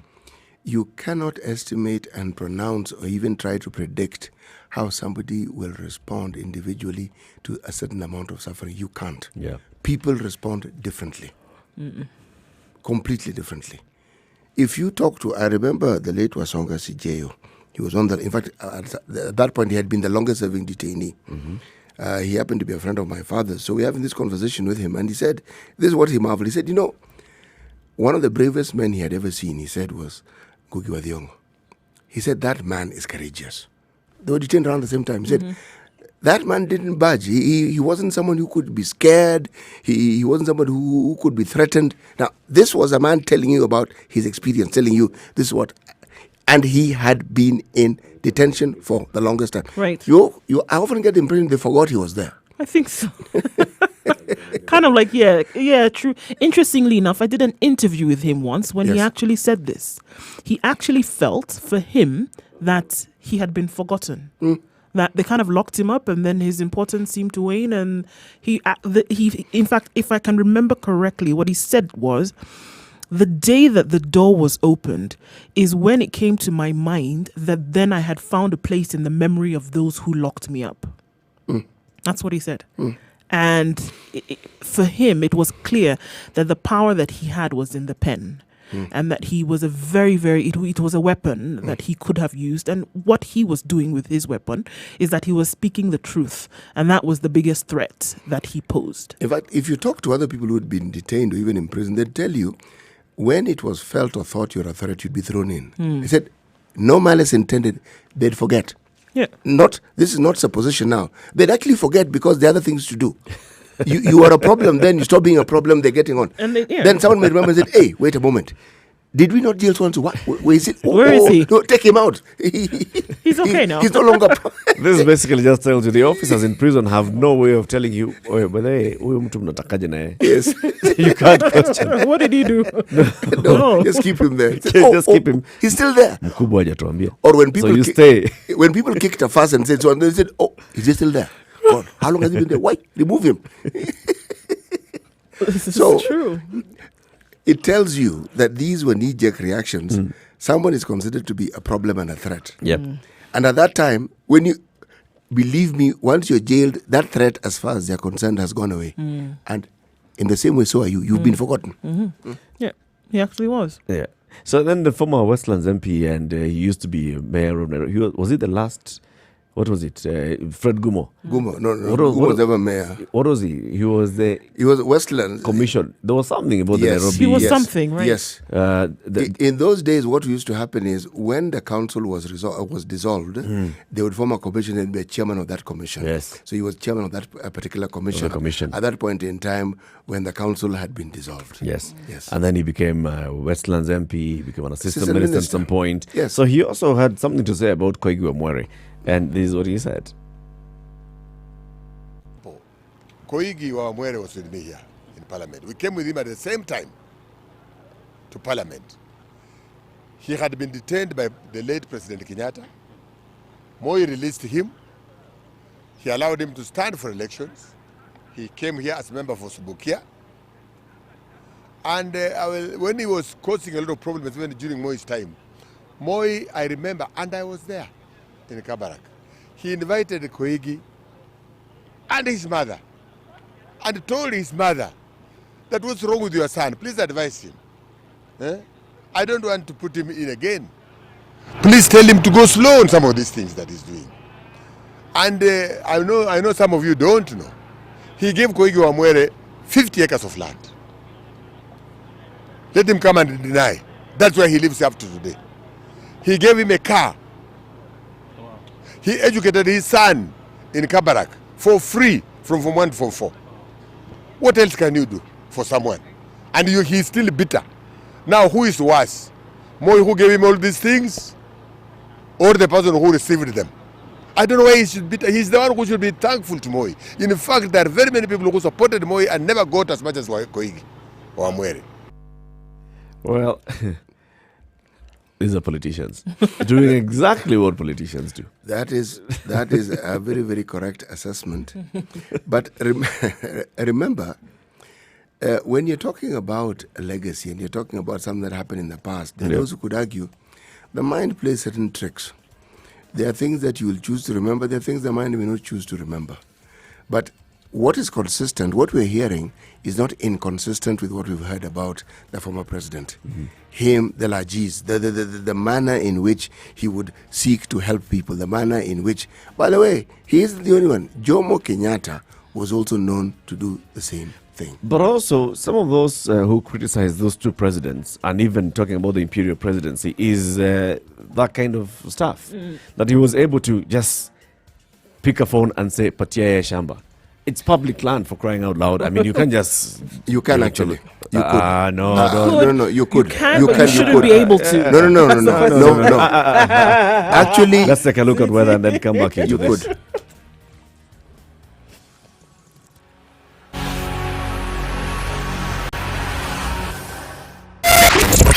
.9 Spice FM, Mombasa. The weather with Spice FM. Warming up a little bit in Nairobi at 14 degrees. We're looking at mostly sunny conditions this morning and clear skies in the afternoon with highs of 29 and lows of 14. Taking a look in Mombasa, 25 degrees right now, partly cloudy conditions through the day and lows of 25 with highs of 33. In Kisumu at 18 degrees is clear with some clouds later, but a sunny afternoon with highs of 31 and lows of 18. It's 13 degrees in Nyeri with sunny skies today, highs of 28. In Malindi at 26 degrees. degrees. It's 32 the high and a low of 26. In Nakuru at 13 degrees, it's sunny skies this morning with partly cloudy conditions later with lows of 13 and highs of 29. In Eldoret, finally, at 11 degrees currently, it's going to be clear with a sunny afternoon, highs of 26 and lows of 11. How are you? Breathing life into the 80s. 94.4 Spice FM, Nairobi. Mature, intelligent talk every morning. Spice up yourself. Mornings done right. 94.4 Spice FM, Nairobi. So we understand that the gates at Nyayo National Stadium are now shortly about to close, and those who are inside now will be in, and those who are not inside will be able to watch from outside and line up the streets. So it's also being estimated that a very, very huge number of people are going to be outside the stadium. Yeah. It cannot hold a capacity of 30,000. Probably it's going to have less than the 30,000 capacity. And then, of course, we'll have very many more people lining up outside the stadium. Yeah, you're going to have quite a number of people outside. It's not going to take up. I think also security is being taken into consideration as much in terms of the numbers of people who want to get in there. They will not be allowed to. I think we're going to have quite a huge number of people standing outside and then also waiting after the ceremony for the motorcade to then leave to, wave their final goodbyes. But we're going to see quite a number of people standing outside waiting. Nakuru County has some giant screens Yes. in Nakuru town. Nairobi should have had a giant screen somewhere. For this, I think, yes, Uhuru that would have Park been or at a good KICC. idea. Well, now Should that have you had mentioned, this. even Migori County There's has a screen. giant screens. Not in one place. They even have them in the rural areas. You'll go into the interior and you'll find a giant screen. Oh, they have them. It would be interesting Haven't to see if heard these about Nairobi. screens will Let's actually find out. I'll ask shortly. Yes. And Yeah. find out whether Nairobi has done the same. It'll be interesting to see if these screens will pop up tomorrow, because there'll be quite a number of people in Nairobi who want to probably see what's going on. I don't know if a live telecast will happen. Who knows whether? Yeah, we'll find out in a short while whether that will actually happen. But yes, I think in a short while now we're going to see Lee Funeral Home and.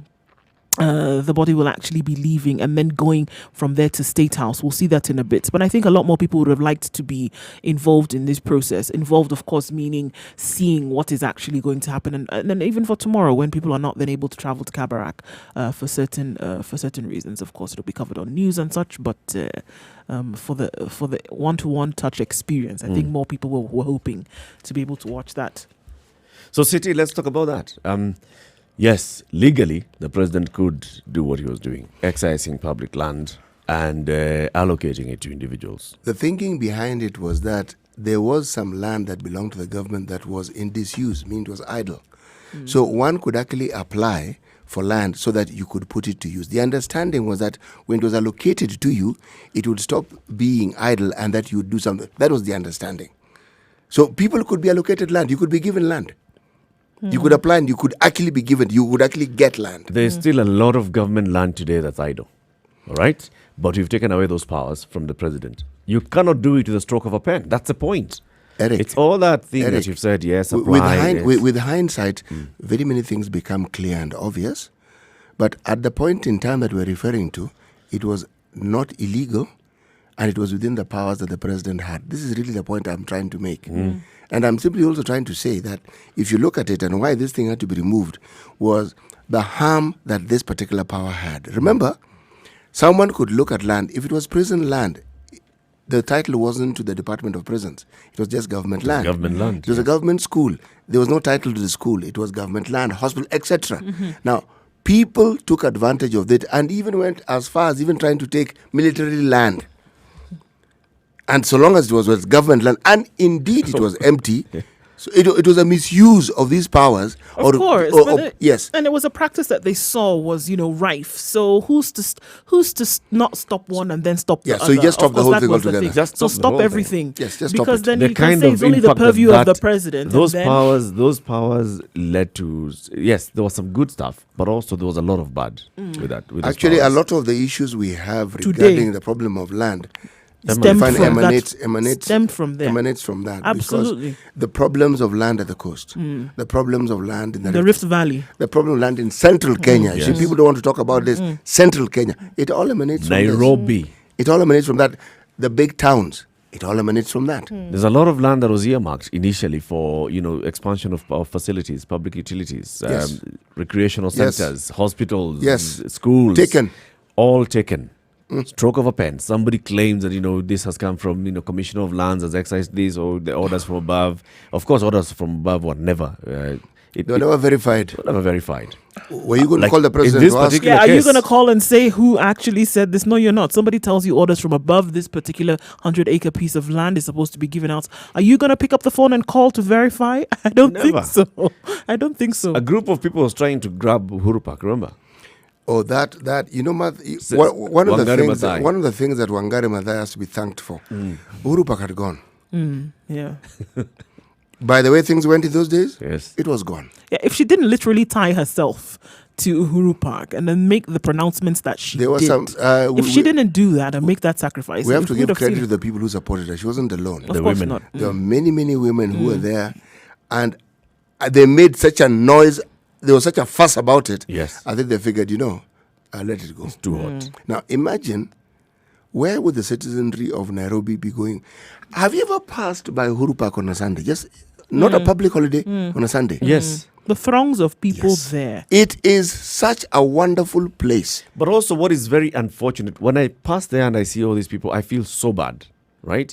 Because we have so many other pieces of land. This should not be the only recreational It facility actually we isn't have. the only one. City Market also has City Park. Yes, A very huge It one. has. It has. Eastlands had those kind of facilities. They were taken. If you think about They the were. kind of concentration we have of population in Eastlands, we should be having, because those people come from such places. All those things are. But you know what is of interest? Gone. All over the country, public utility land, as you say correctly, was taken and hived off, and huge monstrosities were put up in the space that had been taken. Because hakuna mtu. Yes.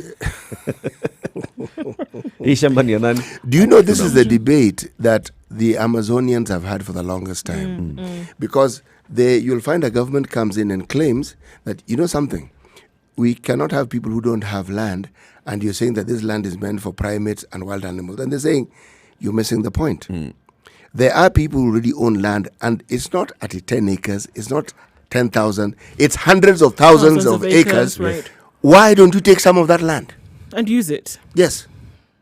And you insist. But then you'll find that people who want to farm at new farmlands, people who want to log. And the argument between conservationists and people who are concerned about the environment, they're saying you are tipping this balance in the wrong direction. Yeah. And it's a constant fight. Constant. Now, in this country, when that law was changed, we tipped the balance. Because as you correctly put it, it was something that had been grossly misused. Do you think, looking at, because there were several pronouncements that former President Moi made, of course, across the board, whether pronouncements in terms of whether he was allocating something or an edict that was being made, a directive that was being given. There are many things that he said over time. Do you think he followed up? What do you have in mind, for instance? Like, for example, what we're talking about now. Patia Koigi shamba. Yes. Do you think if somebody asked a question later in terms of, was it really okay that you did that? What happened as a consequence of some of these things? But it like was what al- we've talked about, the danger now of But- then but other it- people having then allocated themselves. Do you think he kind of followed up and said, okay, I might want to be, I might want to do this with a Bear in little bit mind- more carefully bear if in this is going to mind- get us in trouble. bear in We mind- talked about, sorry, CT, but we talked about like now the land problems that we see today. Yep. Having emanated from a lot of the practice that we saw at that time with the allocation of huge parcels of land to individual or self-allocation. Do you think he saw this, the correlation between the problems that are existent now and what happened at that time? There's a school of thought. There are people who've argued that part of the problem that many people in the Rift Valley felt they held against the former president was that, according to them, he gave away their land. The understanding that they had with President Kenyatta at independence, that there are people who would be relocated from central Kenya to the Rift Valley. Now, when someone makes that statement, they're not telling you the whole story. No, it's not entirely true. settlement schemes were created all over the country. Fact. There are people who, especially those who had been identified as Mau Mau veterans, who were allocated land. But it wasn't some huge piece of land that you could live on for. No. Maybe 5 acres, maybe 2.5 acres. The vast majority of people who ended up owning land in the Rift Valley and who came from central Kenya bought their land. They formed land buying companies, and through these companies, they bought land. A huge chunk, and then the members got according to their shares. That's how land was acquired. For the longest time, people who got land that we refer to as free were already senior people. Yeah. These are the people who had the capacity and the ability to actually receive, as we say, these pieces of land. Okay? That is... Some of them also bought. The only thing is that they had access to, for example, they could influence getting access to loan. So they'd go to Agricultural the Finance Corporation did precisely that. Now, remember, when I say given, I said, I use the term Given. It turned. Yeah. No land is actually ever given. It's never actually ever entirely free. There is something you must pay. Whether it's the land rates, whether it's the registration, whether it's ensuring you get the title, there's something you will pay. But the terms on which you got it were very favorable. Yeah. And even if you wanted to farm the land, you got the money from the Agricultural Finance Corporation. Then the ADC farms had the expertise that would help you grow whatever you wanted to grow. So meaning, you could actually own a piece of land without spending a cent of your own. But this is if you had the wisdom to understand. At that same time, you could get a bank loan to buy a building which had tenants. And the reason why they'd give it to you is because they knew whatever was paid in terms of rent could repay the loan. Pay the loan. So, Yes. and then they also had security of the building. So if you happen to have been born in that time and you understood that these facilities existed, you could grow rich by simply utilizing what is available. was available. Yes.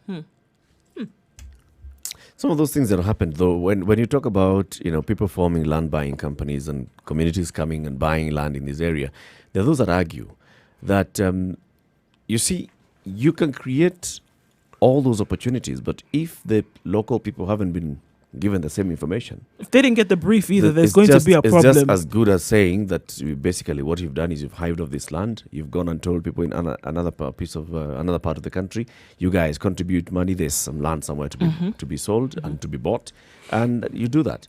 But then you could have given the same opportunity to the locals, and the locals would have done the same thing. They also had the capacity or interest in buying that land. Again, that argument, true as it may be, there are those who will argue that the locals already had land. By the time you're talking about land, this land that we speak of that was being bought, remember this was land that probably had previously been owned by white people. By settlers. And they had owned it for a long time. So the issue of the locals owning it had not existed for a very long period of time. Yes. Now, when the UK government gave us these funds to buy off the settlers, the government did buy off the settlers, and that land then became government land. Government land. Now, when it is government land, focus. The people who were our locals at the time who took over these positions, DC, PCs, and so forth, they gave this priority to themselves. Yes. Okay? Number one priority is us. Yeah, they gave the opportunity to themselves. Yes. Okay? Then the locals who had been there, who were interested, let me quote this again, who are interested, they were not denied. But again, you're talking about a time when land seemed to be so plentiful, you didn't see the need to rush to buy a lot of it. What you had, most of the time, you had more than you needed at any given point in time. This was the thing. So you're saying the indigenous people already had large tracts of land. Believe me, And, they had land. And they did not see the need to buy. So they were given first priority. No, I am not saying that they did not see the need to buy. I am saying the opportunity to acquire land was provided. It existed. You could get land. If you wanted land, you could get land. Now, it happened such a long time ago. People tell you it didn't happen. I'm telling you, it did happen.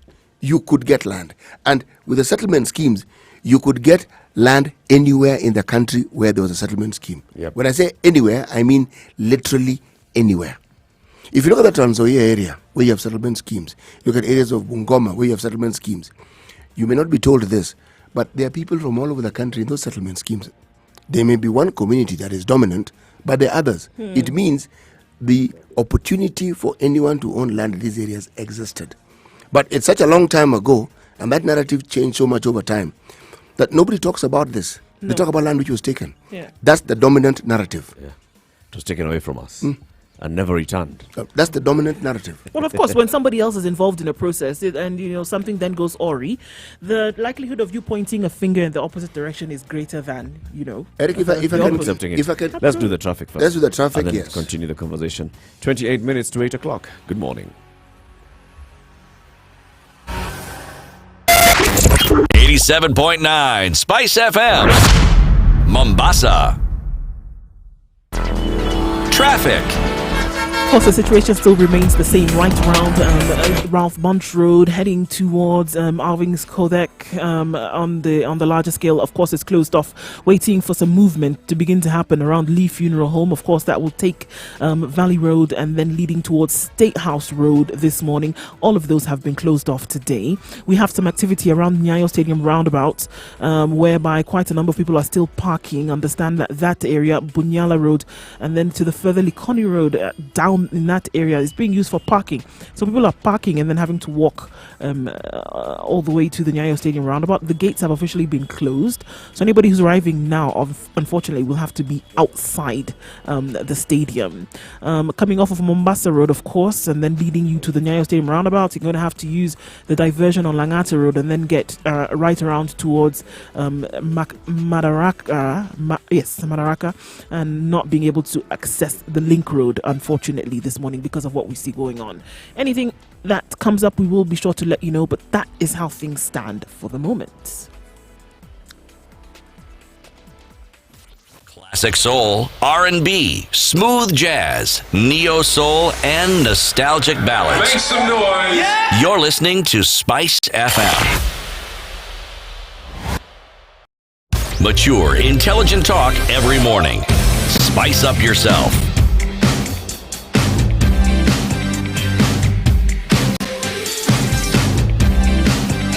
Mornings done right.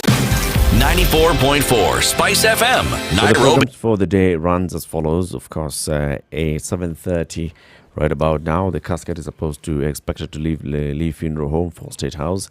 Arrive at State House, it will be received by the President, Guard of Honor, and troops in line, and then the national anthem to be played. And then from there, it heads to Nyayo National Stadium. Members of the public to be seated at Nyayo Stadium by 8.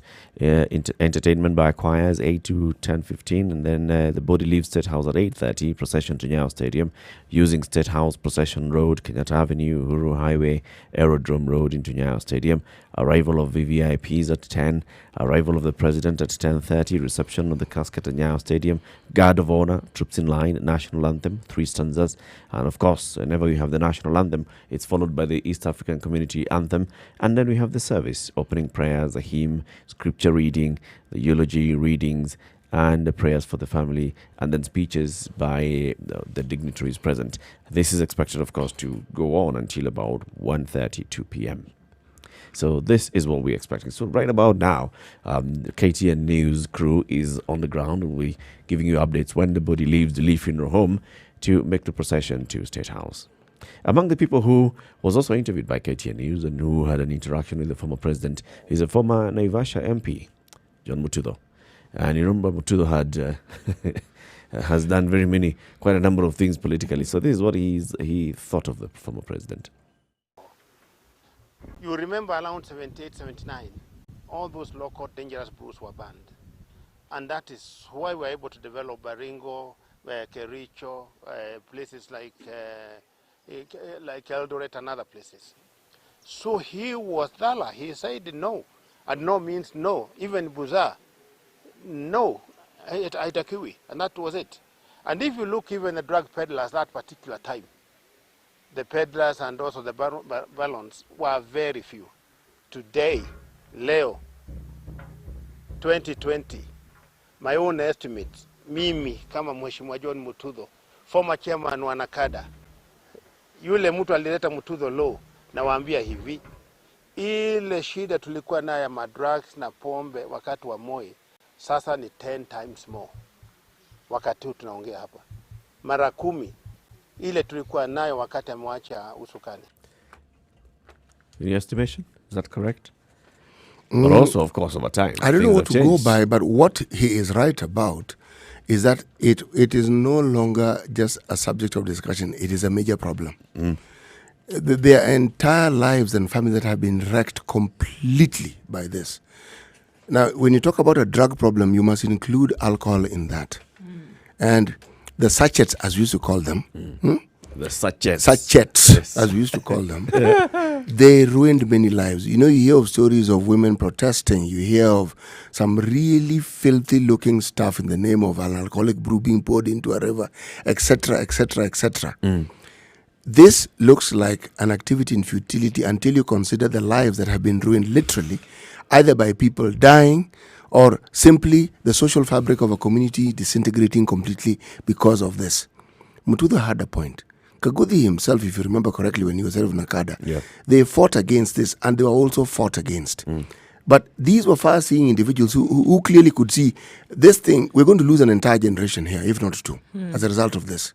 If you go to the coast right now and you're told about the marauding youth who just attack people without provocation, those are drug-induced activities. Someone in their right mind to gather as a group and then just start knifing people, no. No. There has to be some influence. Drugs are an issue at the coast. They are a massive, massive, massive issue. So he does have a point. There has been an increase. I cannot say whether it's 10-fold, 5-fold, 15-fold, 20-fold. I don't know. No research has been done to give you accurate figures. What is certain is that there has been a lot of it. And also, if you look at the culture of clubbing in this country, it's not just a question of people going to drink. No. People ingest, people sniff, people... We do all sorts of things with the drugs. The drug culture is part and parcel of the Kenyans' upward mobility scene. People participate in that culture. In the culture. He seems to allude, though, to the idea that under the Moi administration, there was not this kind of lawlessness that we see No, it was now clamped on. when it comes to alcohol use and abuse. In this case, there were, all kinds of, associations were set up to make sure that people actually operated It well depends on within which some kind of boundaries. which part of is, Moi is that yes, the case? the divide you belong to, yes. Yeah. So what Mutudo is saying, this is what he said, that we saw an increase basically after he left power. You could say it's after, but there are those that argue that it was towards the latter days of his presidency as well. there are those who even argue that there are areas where he allowed this thing to proliferate. That it was, yes.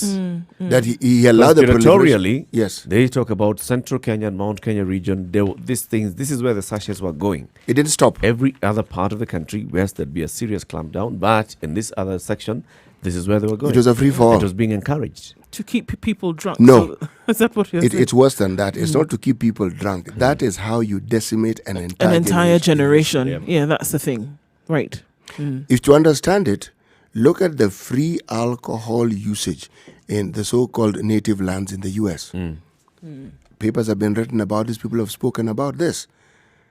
The introduction of alcohol. And then there are those who argue that they found that in many of these Native Americans, many of them, they are strained, they had a predisposition towards alcoholism. So you introduce alcohol, they don't stop. No, it just continues, of course. Yes. So in that way, they're held captive. You don't even need to do anything. The alcohol will keep them captive. So whatever it is that you've planned for them, it becomes that much easier. If somebody attacks what you call the youth in any community, that is a person who intends to decimate. I'm using the word decimate very carefully here. That entire community. Because the youth are the future of that community. Absolutely. And if you can imagine, look, if we're just going to look at the physiology of it, if somebody is, held captive that way, they're not reproductive in any way, shape, or form. Start with they are not productive. They're not, then go to reproductive. Reproductive, yeah. Yes. At all. Yeah. So they're not able to, in terms of livelihood, they're not able to put anything together.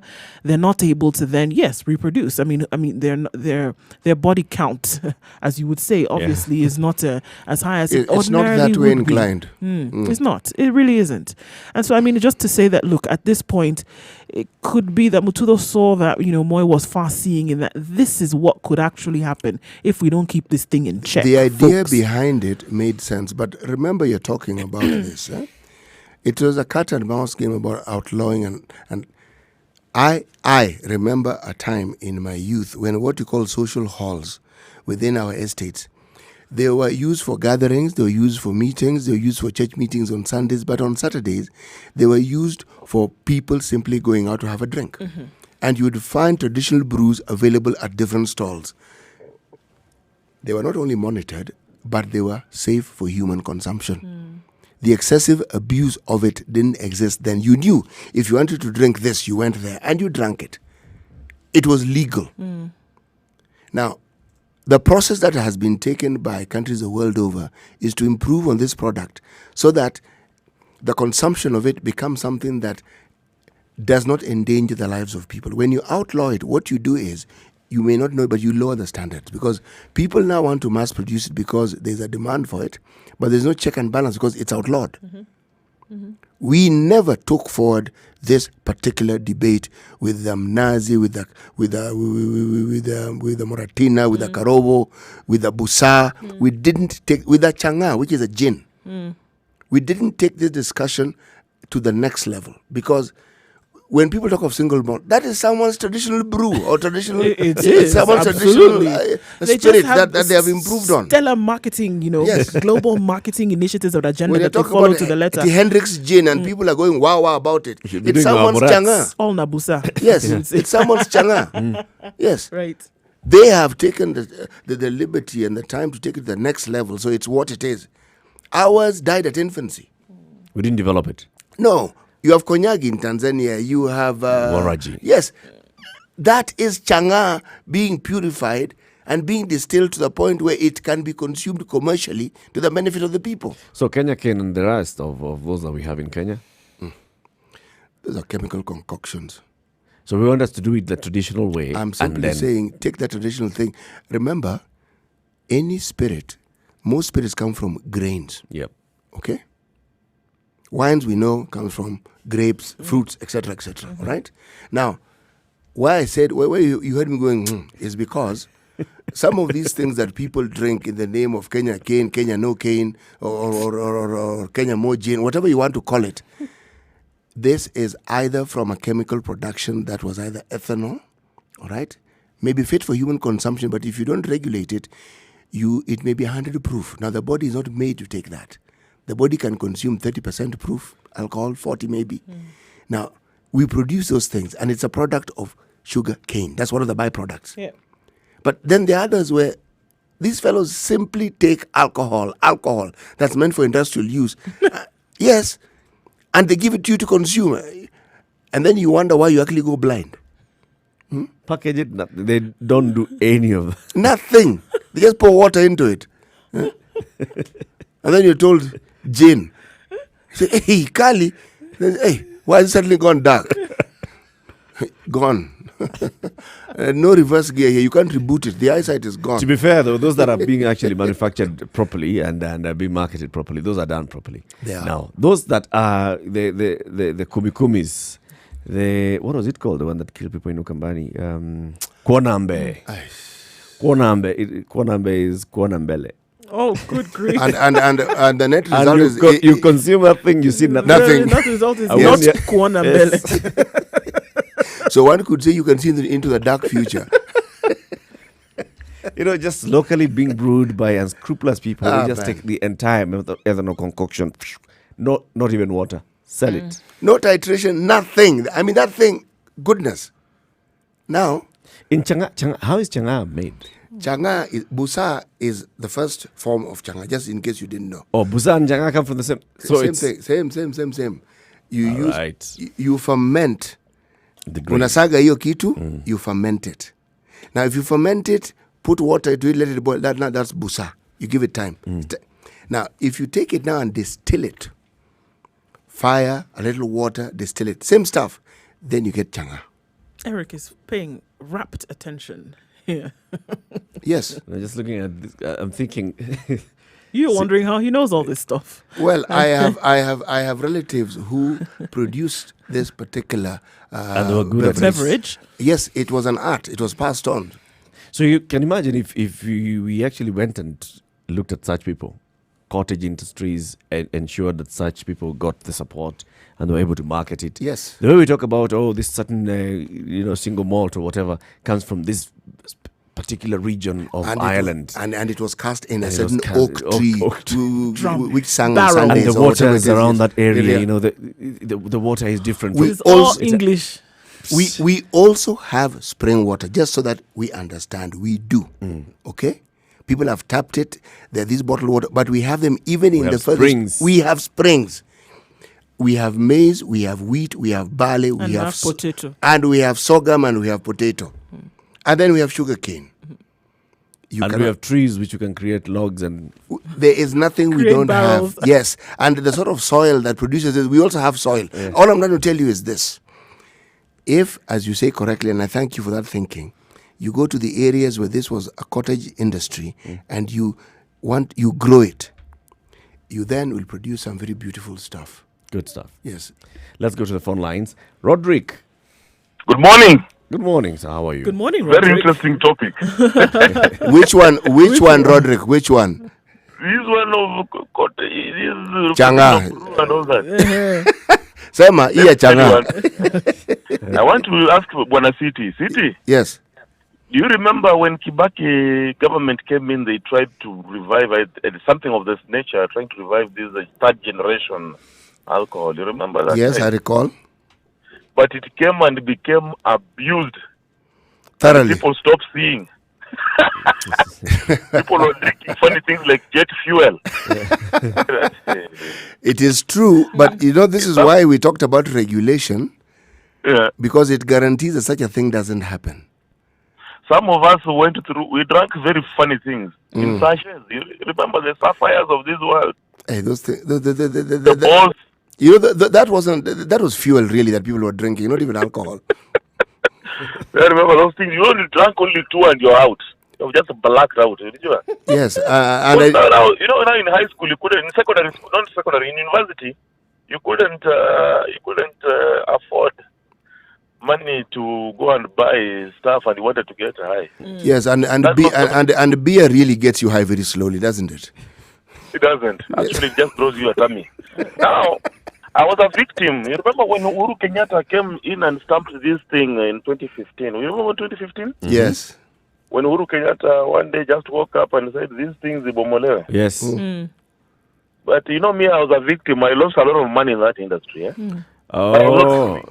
I was printing. I was a supplier of labels and branding material. To some of these guys. We lost a lot of money in that industry. Some of us have never recovered. But okay, Roderick, Was that's that unfortunate crazy because industry. you were doing some good business. Let's look at those that you were supplying to your clients. What were they producing? Death.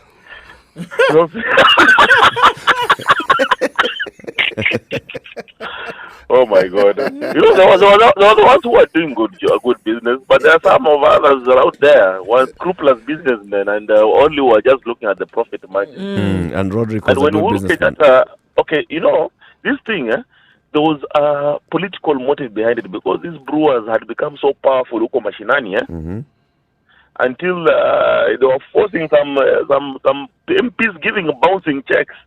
You know, when Harambee watu wamesimama wamekaa, this guy MP amejikaza na raia wametoa 250. This man just comes from behind and has already talked to the MC. Tuko na mgeni mashuhuri Mr. Fulani kuja hapa mbele. The guy comes and unleashes 500,000 and tells people for every 1,000 shillings I will give around 5,000 shillings. My friend, the MP sees the seat going in Mchana. This is what happened. The MP is forced to write bouncing checks. There's bouncing checks, and you people won't be told that you check ya mheshimiwa iliruka. Watasema nyinyi ndio mmekula pesa. So these guys forced the government, forced the Uhuru hii industry inafaa ifungwe.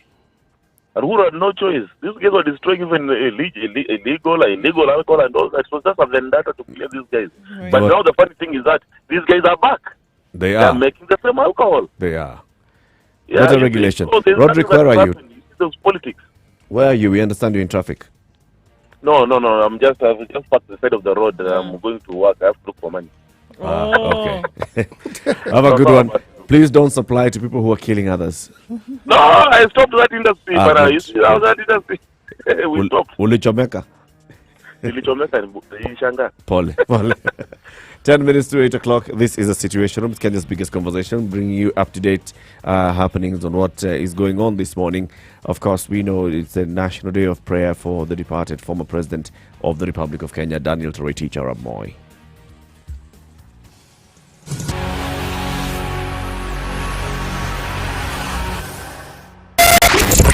.9 Spice FM, Mombasa. All right, are you ready? Cruising through the golden years on 94.4 Spice FM. Mature, intelligent talk every morning. Spice up yourself.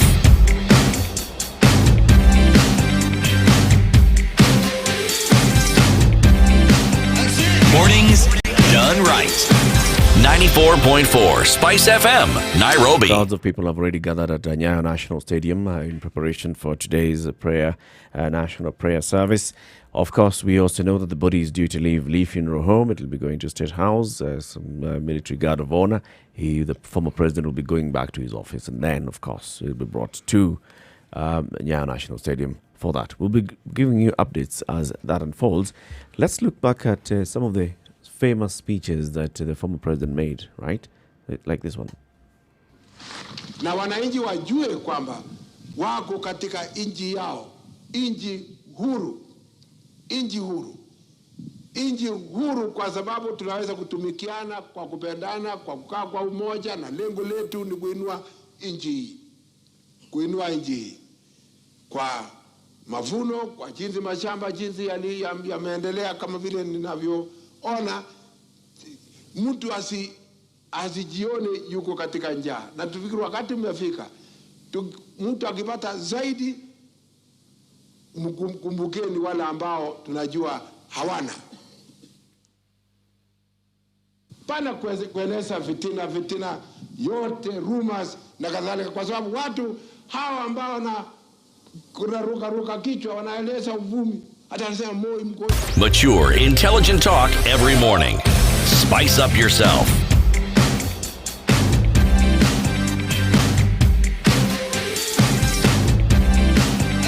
Mornings done right. 94.4 Spice FM, Nairobi. Former president was always talking about ensuring that there's no tribalism in the country, no sectionalism in the country. You know, that's one thing that he always talked about. Ukabila. Hatutaki ukabila. Remember even the songs that used to be played and composed those days. Kenya, hatutaki ukabila. We do not want tribalism. You know, if you look at the one thing that was clearly dominant in the Moi, if you look at the appointments of ministers, there are those who argue that he favored people from his neck of the woods. But if you actually paused, straightened your neck and looked, you realized the whole country was actually fairly well represented in the Moi structure.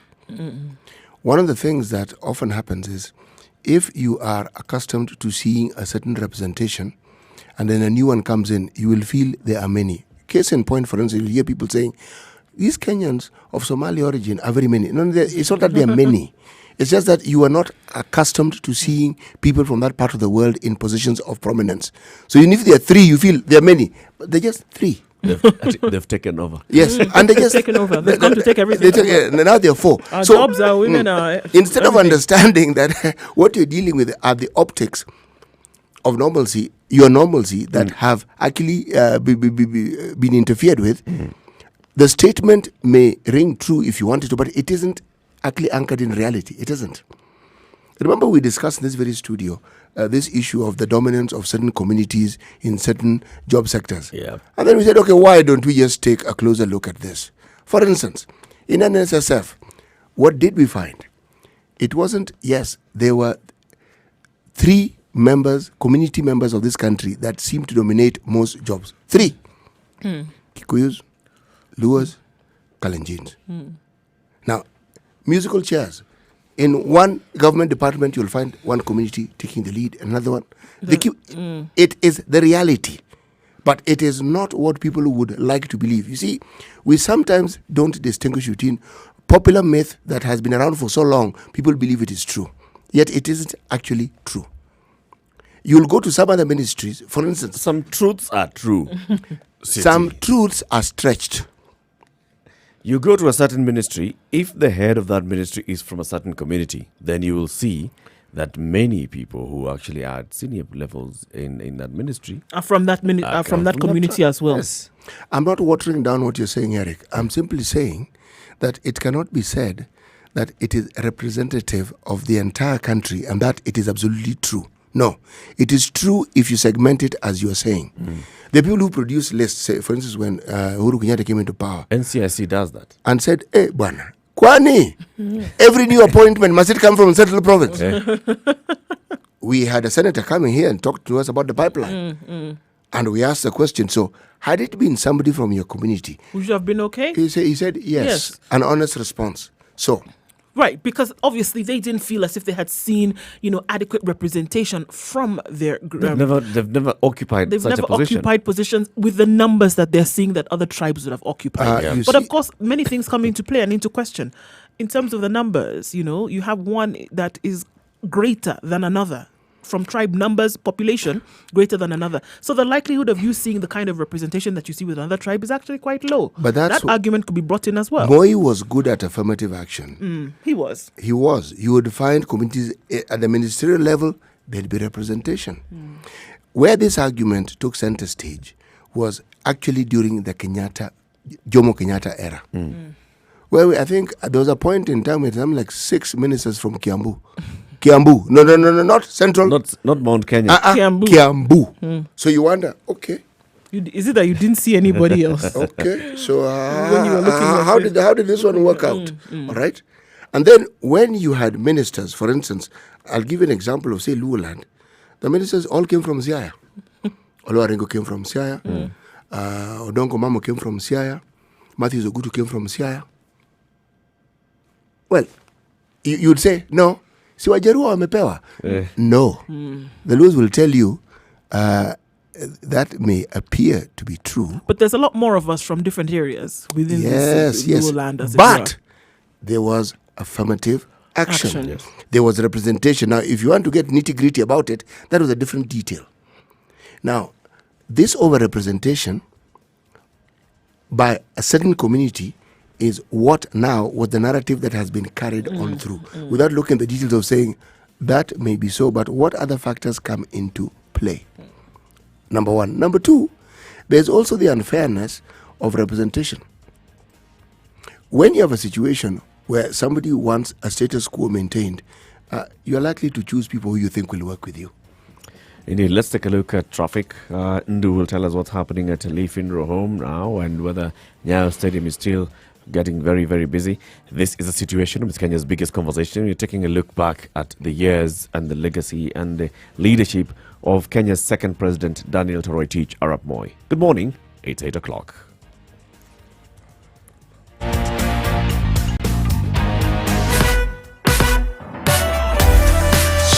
and spice and everything nice. Spice it, Spice up your life. 102.5 Spice FM. Kisumu. Traffic.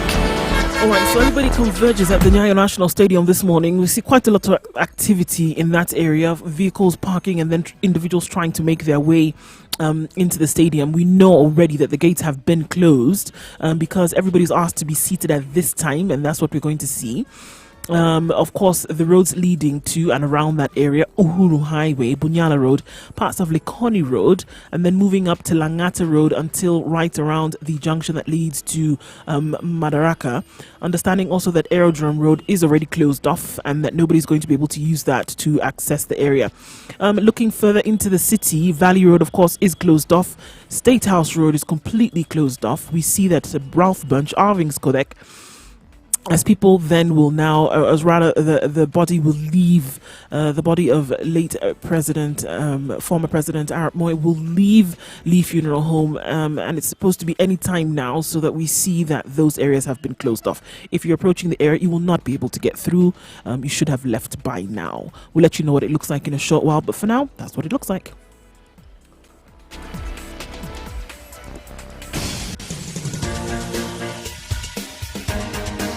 This is The Situation Room, the home of hard-hitting political commentary and penetrating insights about the state of the nation. This is a talk radio experience like no other. The Situation Room, a place for hard truths, debates, and elevated conversations. The Situation Room, witty, political, engaging, deep, controversial. In the room, we have C.T. Muga, researcher, academic, seasoned political observer, a fountain of wisdom in these politically uncertain times. Ndu Oko, Nigerian by birth, Kenyan by choice, communications expert, Pan-Africanist, a truth seeker and believer in people power, and Eric Latin, agent provocateur, the man in the chair, seasoned journalist, news hound, a man who believes in punching up, not down. This is The Situation Room, the only way to start your day. We are live streaming on our digital platforms, Spice FM KE, on Facebook, YouTube, and Twitter, as well as www.spicefm.co.ke. Remember, wherever you are, wherever you'll be going today, we're in Nairobi 94.4, we're in Malindi 97.7, Nyeri 90.9, and Eldoret 96.7, Nakuru 96.0, 102.5 in Kisumu, 87.9 in Mombasa. So our KTN news crew are all over Nairobi this morning. They're at Lee Funeral Home, they're at State House, they are along State House Road, processional way, Kenyatta Avenue, as well as Uhuru Highway, and in Nyayo National Stadium. So as soon as the body leaves Lee Funeral Home, we will be able to tell you it has left Lee Funeral Home and what's happening thereafter. Of course, we know that people have already gathered at the Nyayo National Stadium. And here in studio, we're looking back at the years, the life and times of Daniel Toroitich Arap Moi. There's also some speeches that he made, and this is what we are replaying as well this morning. Some of the famous speeches that Mzee Moi made in his years. Na wananchi wajue kwamba wako katika nchi yao, nchi huru, nchi huru. Nchi huru kwa sababu tunaweza kutumikiana kwa kupendana, kwa kukaa kwa umoja, na lengo letu ni kuinua nchi hii. Kuinua nchi hii kwa mavuno, kwa jinsi mashamba jinsi yameendelea kama vile ninavyoona, mtu asijione yuko katika njaa. Na tufikiri wakati umefika, mtu akipata zaidi, kumbukeni wale ambao tunajua hawana. Pana kueneza fitina yote, rumors na kadhalika, kwa sababu watu hawa ambao kuna ruka kichwa wanaeleza uvumi. Hata anasema Moi mgonjwa wapi? Kuja hapa.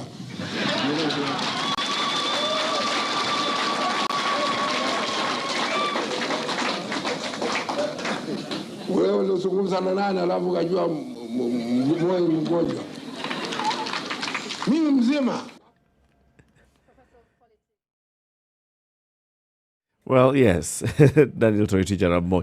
That's that time when, he had gone missing from the public for a while. And then he came back, and there was all these rumors that Moi is unwell. And he came out. Tunasema Moi ni mgonjwa wapi? Mzungumza na nani wewe? Akakwambia Moi ni mgonjwa. And at that point, he's even putting in that custodian. Mzungumza na nani wewe? Akakwambia Moi ni mgonjwa.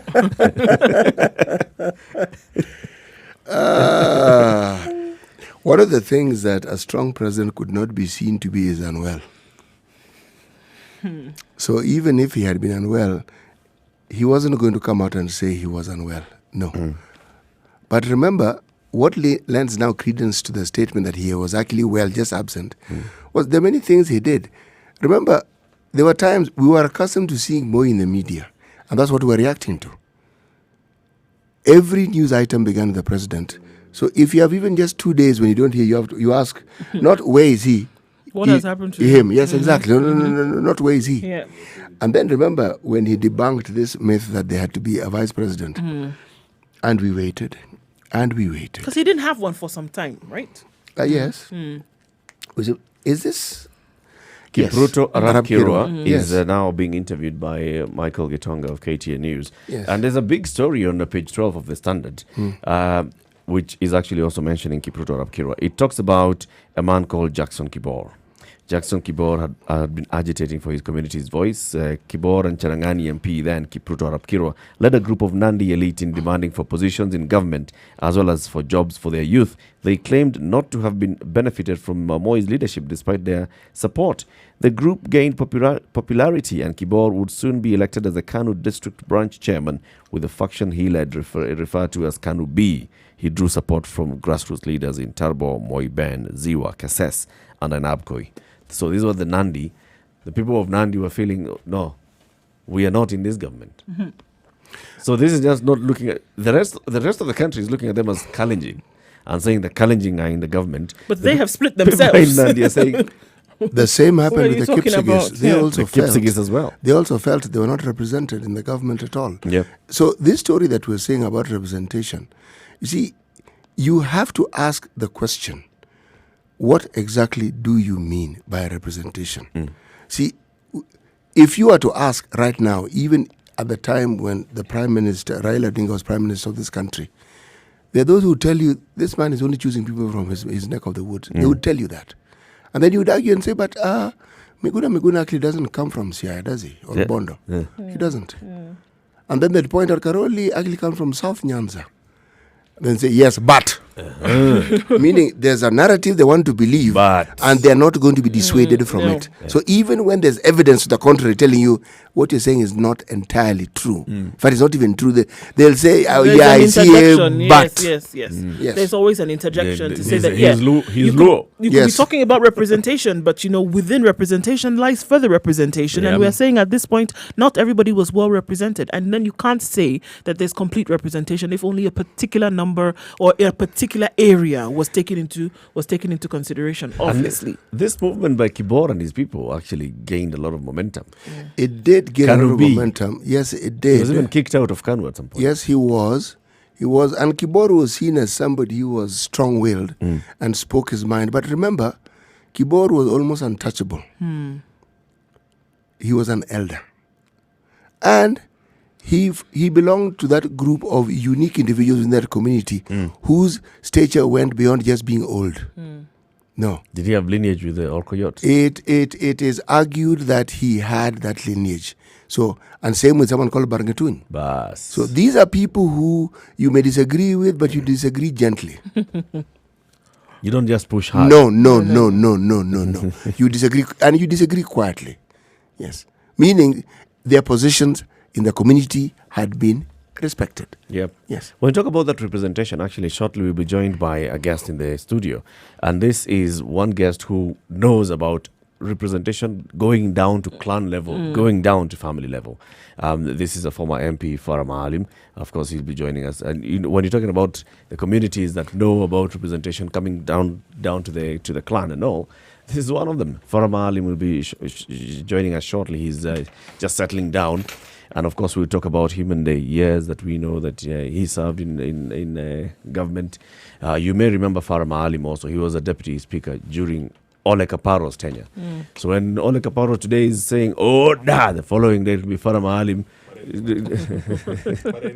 Marende, yes. And the Marende is actually Marende's tenure. So it will be now Farah Maalim going, trying to remind us of the years of Francis Ole Kaparo. Mheshimiwa, good morning. Good morning. Asante sana for joining us and of course for being with us this morning. This is a situation room on Spice FM. Karibu sana. It's your first time, of course. We know we've not heard you here before.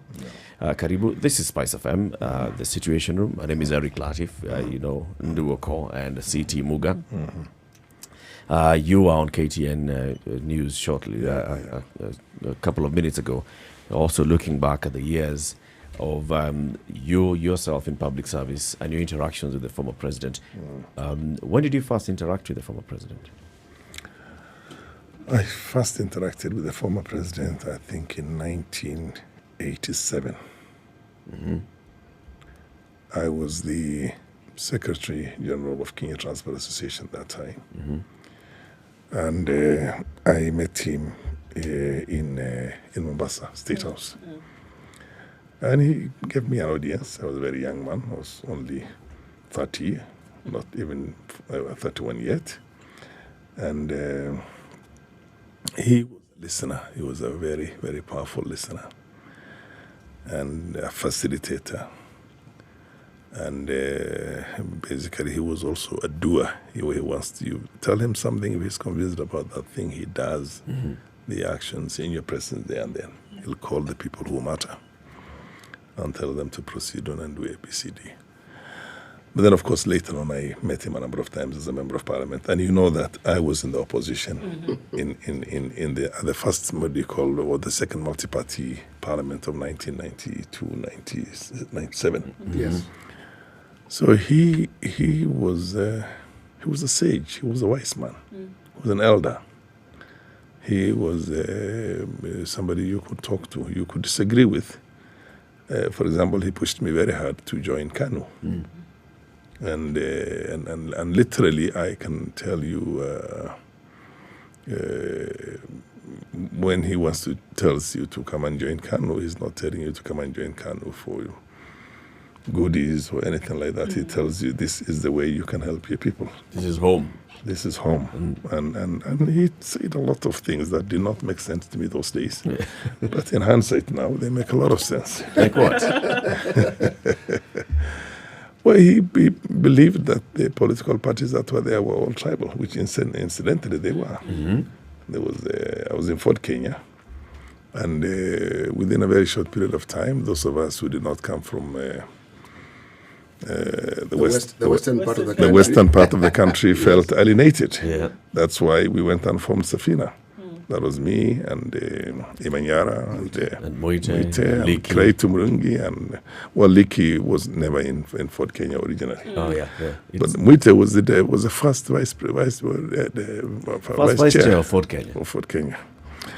It turned out to become just a tribal party because we were being isolated. chased around by the deputy party leader at that time, who was the son of the president, Raila Odinga, and the deputy director of elections in the country. You can imagine the first vice chairman of the party, but still the orders come from the deputy Electoral boss, director of elections in the party. Because the director was Waruru Kanja, who saw the things. Of course, he had a lot of respect for Jaramogi. We all had a lot of respect for Jaramogi. But over a period of time, we realized this was more of an ethnic party than anything else. But when you look at KANU that time, and you look at the people who were calling the shots in KANU, they were not necessarily Kalenjins. They were Kenyans. Kamotho was there. Yep. Saitoti was there. Sharif Nasir. Sharif Nasir was there. Ngala We were in was parliament together. Ngala was there.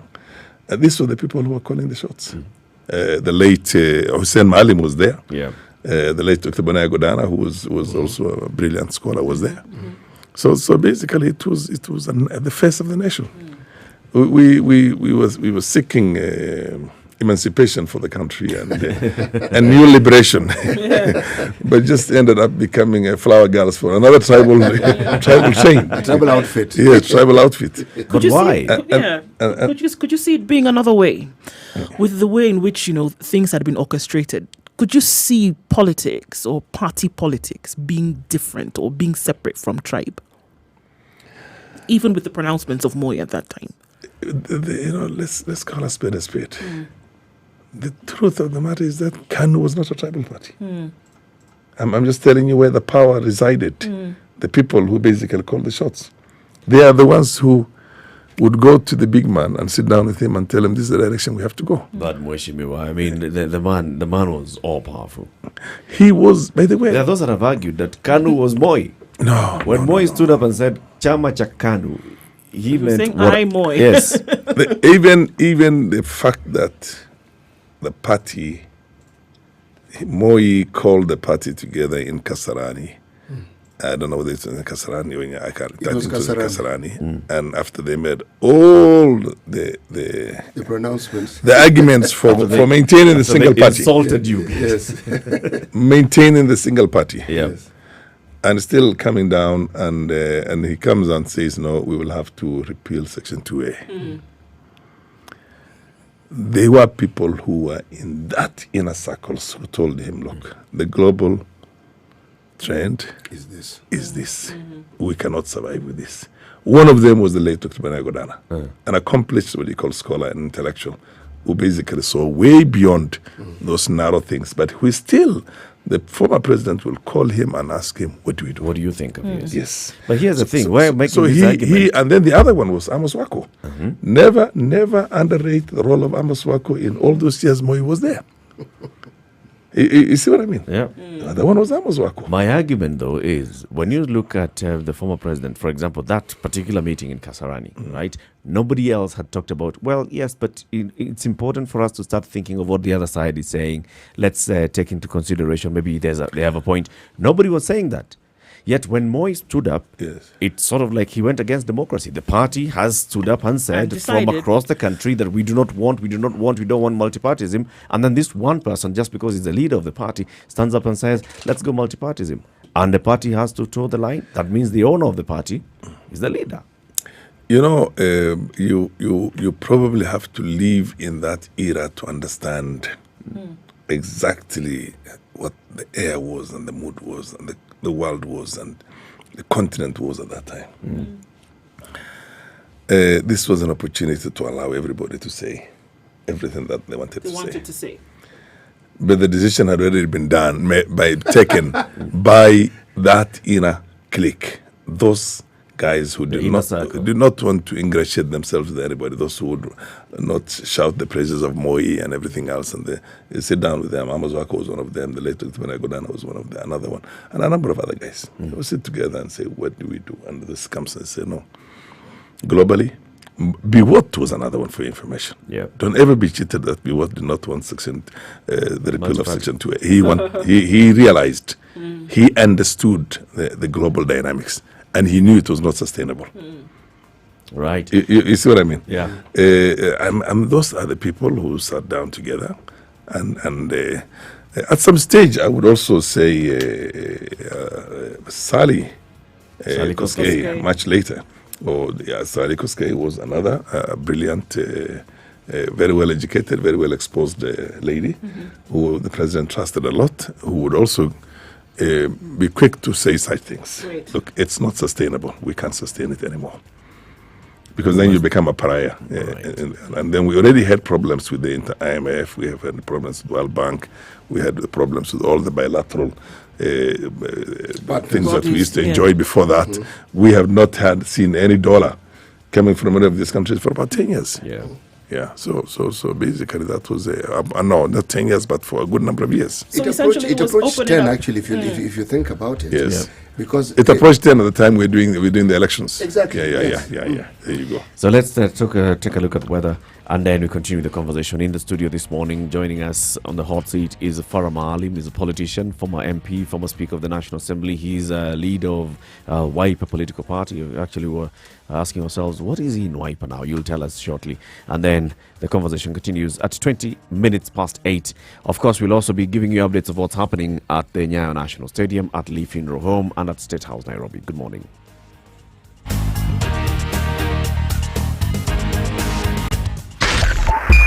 Spice FM. Nyeri. The weather with Spice FM. It's warming up in Nairobi at 17 degrees this morning, and we're likely to see partly cloudy conditions through the day with highs of 29. In Mombasa at 27 degrees, partly cloudy conditions through the day with lows of 26 and highs of 33. It's clear skies and sunny conditions all through the day in Kisumu with highs of 31 and lows of 19. In Nyeri at 17 degrees this morning, it's clear and sunny skies throughout the day with a low of 13 and highs of 28. Strong warm in Malindi at 26 degrees with highs of 32 and lows of 26. Mostly cloudy conditions through the day. In Nakuru at 15 degrees, it's sunny day with partly cloudy conditions following later and highs of 29 and lows of 13. Rounding it up in Eldoret at 14 degrees, mostly sunny conditions and a sunny afternoon with highs of 26 and lows of 12.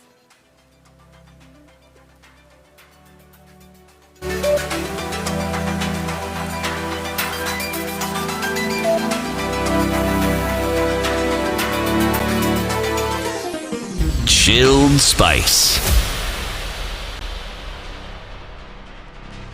96.1 Spice FM. Kisi. Mature, intelligent talk every morning. Spice up yourself. Mornings done right. 94.4 Spice FM, Nairobi.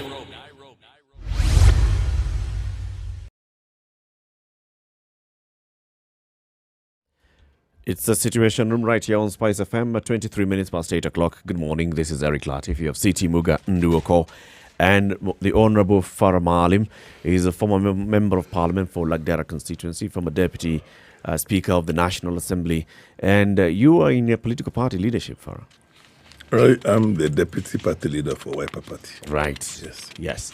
Deputy Party Leader for Wiper Democratic Party, Kenya. I'm giving it the full name. Yes, you know?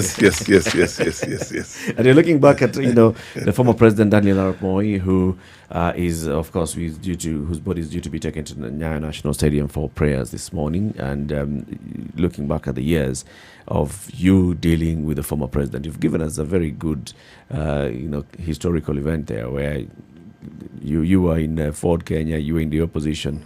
The former president kept, asking you, "Come on, join the bigger party. This is a national party," and you refused to defect, so to speak. This is where you serve your people better. That's what we used to say.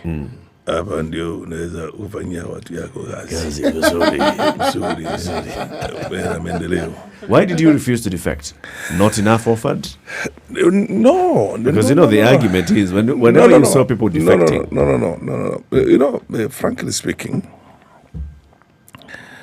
I was fantasizing with age. There was if I had known what I know today, I wouldn't have done anything differently. I can tell you that thing. But at the same time, I appreciated that he had a lot more sense than we had in the opposition. Let me be honest with you. We were only. I remember, for example, I'll tell you one thing. There was an issue one time that all the opposition came together for Kenya, DP of Kibaki, for the Asili. We all came together to castigate something that a number of things, two things that happened that I stood out myself and said, no, I'm not going to do that. And I told them, what is the logic? Why are we doing this? They said, this is going to give us some support back at home in our own strongholds. Mileage in our backyards. So you don't see the political sense, the nationalist, patriotic sense in this thing. You just see yourselves picking up more votes. Self-interest. In the areas that you come from, which is separate from from Kalenjin Rift Valley, or the so-called pastoralists those days, yes. Then I beg to disagree. And I picked up that same list and I cancelled my name where I had signed before. What is it that people are protesting against? No, it's the parties that came together. One time they said, let's have a motion of no confidence in him. Another time there was a motion of no confidence in Ole Kaparo. And I told them, why would we want to do this for? Why do you have to have a motion? Ole Kaparo is just a referee. He sits in there. He allows you to say your piece. He allows the other side to say your piece. But then, of course, they said it will give us some points back at home, some mileage. But what were these points that we're talking about, really? Basically trying to look relevant that we are fighting the cause to remove Moi. To remove Moi. We are against Moi. Frankly, pure tribal, extremely tribal. Central Kenya felt that it was the entitlement for them to hold the presidency. Western Kenya felt also that it was about time. It was, Jaramogi should have been number 2 to Kenyatta. And that's exactly what it is today. For information, having been in this business for about 30 years now. 30 years. The business of politics. The business of politics, and then at that high level, at that high stake, every time you see, and I say this without any fear of contradictions, every time you see our good friends, including Raila, say that our founding fathers, he's talking about his father and Jaramogi, nobody else. He's talking about Kenyatta and Jaramogi. And at the back of his mind, it's those two. I am telling you. And it's that, look, you left us out. We worked through these things with you. We got you the presidency. You didn't give us our turn. You understand my point? That's exactly what it is about. And then, of course, for example, I'll give you a simple one about it. there was this powerful agitation about the population of northern Kenya being exploded in the last census. You remember that? And the desire that we did not deserve the additional 7 seats that we got out of the 90 seats that were introduced. And do you know what? We were all in ODM. All of us were in ODM. I was the deputy speaker in ODM. And we had a minister. We had most of us from northern Kenya at that time in ODM. We all voted for Raila Odinga. But at that time, the biggest, proponent of that with Kibaki was Raila Odinga himself, privately telling Kibaki, no, they don't deserve this. Yes, let's divide this between ourselves. So in a sense, sometimes when people talk of, multiple personality syndrome in politics, it's all about individual interests. Every time there's a handshake, when Raila came to it was an NDP came with Moi, with Moi, who were the people who were appointed into cabinet positions? Adu Awiti, you know what I mean? And they all lose. Now that the handshake is there, look at all the people who got appointed through courtesy of Raila. You get my point? They all lose. And with sprinkling of maybe one, I don't know, but even the Luyas poor guys have been left out in this case now. So the point I'm trying to tell you is that this is all tribal. It's all tribal. That's why I am a very powerful proponent of the BBI now. But the idea of my preference is that I might probably disagree with many of them towards the end, is that we want to have a pure parliamentary system where we don't have to have a presidential elections. People from the pastoralist communities are arguing again for this. Yes, a pure parliamentary system. And those that have said it's a personal interest. And then of course I wouldn't be surprised if Uhuru and Raila would agree on a situation. Why do you have to fight all the time? We take the presidency, you take the prime minister's position, I'll appoint you to that. Or you take the presidency. I mean, that kind of stuff. Yep.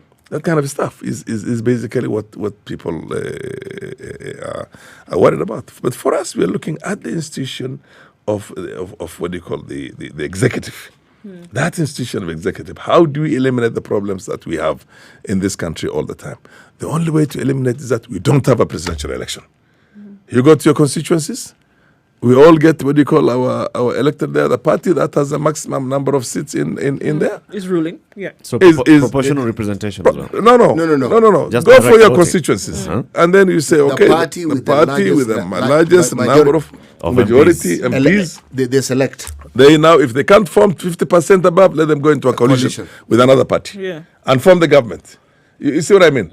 And then, of course, they will. That same party is going to produce a ceremonial president. A president with very limited functions, receiving what do you call ambassadors, signing bills into law, ceremonial, and all that, just like the Queen of UK, but also a symbol of the unity of the country. That person must be somebody who is widely accepted all over the country. Stature, yes. Who has stature.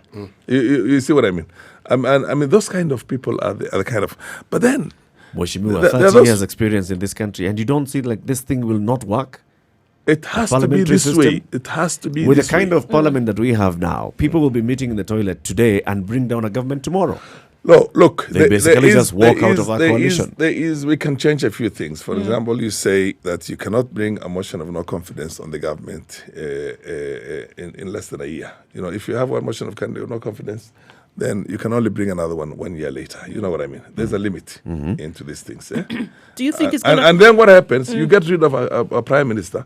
The same party will elect the replacement for that prime minister. I mean, if we look at all of this in the light of personality politics, do you think that this is going to be the solution, really, to what we've been seeing over the last 3 decades of how we've not been able to actually get this thing turned on its head? Is it the solution?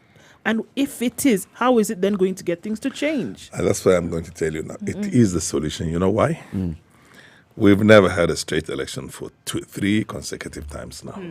2007. Disputed. 2012, same. And I can tell you with certainty, Kibaki lost in 2007. I have more respect for him than I have a lot of respect for Kibaki, for your information. But he lost. He did something powerful about the economy in the country. And his last term was a classic last term. The first time was bad. But the last time when it was the coalition government, he did a fantastic job. But he lost in 2007. I don't think Uhuru won in 2013. I don't think Uhuru won in 2017. Whether we were going to have a better, Raila was going to make a better president than Uhuru, I don't know. For sure, he was not going to make a better president than Kibaki, in my own opinion. Let me be honest with you. You know what I mean? Eh? But then there it is, because they're both ethnic. They both look inwards. Kibaki, Raila appoints his brother as he is the party leader. He is an MP here.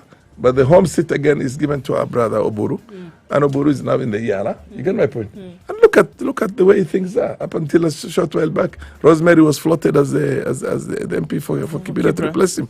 So it's all inwards. It's all inwards. All self-interest. It's all self-actualization. There is nothing. But then look at Moi when he was there. Tell me one relative of Moi who was in a public place. Did he have brothers? He had brothers. He had the children of the brothers. Some of them died when he was in office. His brother, I remember one who brought him up, actually died. And he has so many nephews. Relatives. Nephews and nieces. It's a big family.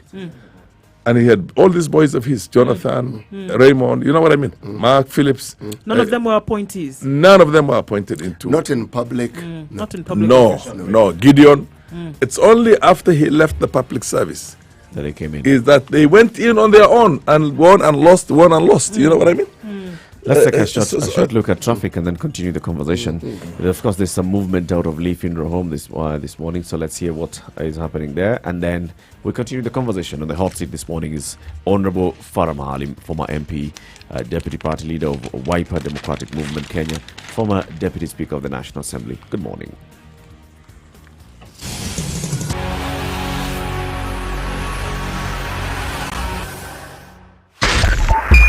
Spice FM, Nyeri. Traffic. All right, taking a look at what's happening on the roads right now, we've seen that, of course, the body and the entourage, in this case, has left Lee Funeral Home and is already arriving State House this morning for the ceremony that's going to take place there, where His Excellency President Uhuru Kenyatta is going to oversee this ceremony with the remains of late former President Daniel Heritage Arap Moi. That takes place in a short while now, and it's probably going to be over the course of the next 45 minutes. And from there, where we will see them then use State House Road back, Aerodrome, and of course then towards the Nyayo National Stadium. Of course, understanding that all those roads have been closed for this to take place. Of course, around Nyayo National Stadium, of course, we still see throngs of people arriving, and a lot of the vehicles still being parked down on Bunyala Road behind the barricade there, and coming off of Mombasa Road, then only being able to go left on Langata Road and then being able to park in other areas there. That's what we see right now. Again at State House right now, that the entourage has actually arrived, and we'll see what happens in a short while.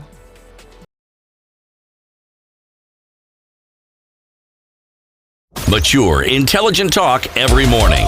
Right. 94.4 Spice FM, Nairobi. Mheshimiwa, there's a question I must ask. You made a statement that actually brought me a great deal of laughter about what the Honorable Raila would do in public and what he'd do in private. Now, you must have sources of information that informed you that this is what he did and this is what he said about the people from northeastern Kenya. Is it something that you know for a fact? Authoritatively. Now, very authoritative. I even went to him and I told him, why don't you come to your suppose? He says there's a lot of serious evidence that you people packed up your own manipulated numbers. And then I got it also from the other side, very close. And up to now, I mean, that's basically what it's going to look like. Because right now, look at what has happened right now. Our population has been so lowered to the extent whereby you have 35,000 or 40,000 voters in a constituency. The population is 40,000, 50,000. Can you believe that? In Kenya, I can, yes. Yeah. Yes, it can be done. In Kenya, yes. Quite a mighty number of things are possible in this country. Yes, oh, yes, but that's what I believe. Yes. That's exactly what happened now. Yes, that's exactly what's happening right now. So basically, what I'm trying to tell you is that people might try to pretend everything to people to get people to consume. This is what us laymen call politics. Now, let me Yes. ask the second Yes. part of my question. Yes. Do you feel that this particular government that we have has actually improved the lives of the people in northeastern Kenya? There's the reason why I'm asking, because Yes. previous governments have been known and has been said that they, if anything, they have done nothing to uplift the welfare of the people of northeastern province. Has this government done anything different? Look, well, it has absolutely nothing. None. We are in a whole region What do you mean which is absolutely close to a third of the country, and where That's what he wants to explain, yes. 2,000 teachers have been removed. Imagine two teachers or three teachers very unfortunately being butchered in a place like Lari, and you say the whole of Central Province is not safe for teachers, so remove them. It is not.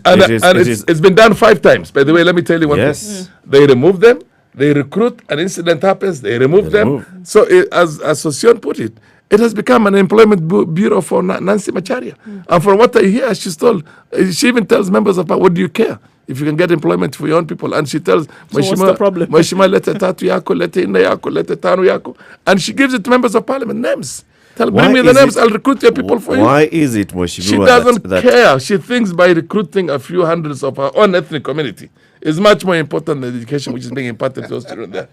You see what I mean? But why are they being killed? Why is it that the non-locals The are being reality killed? of the matter, Right. the reality of the matter, and this is what I want to tell you.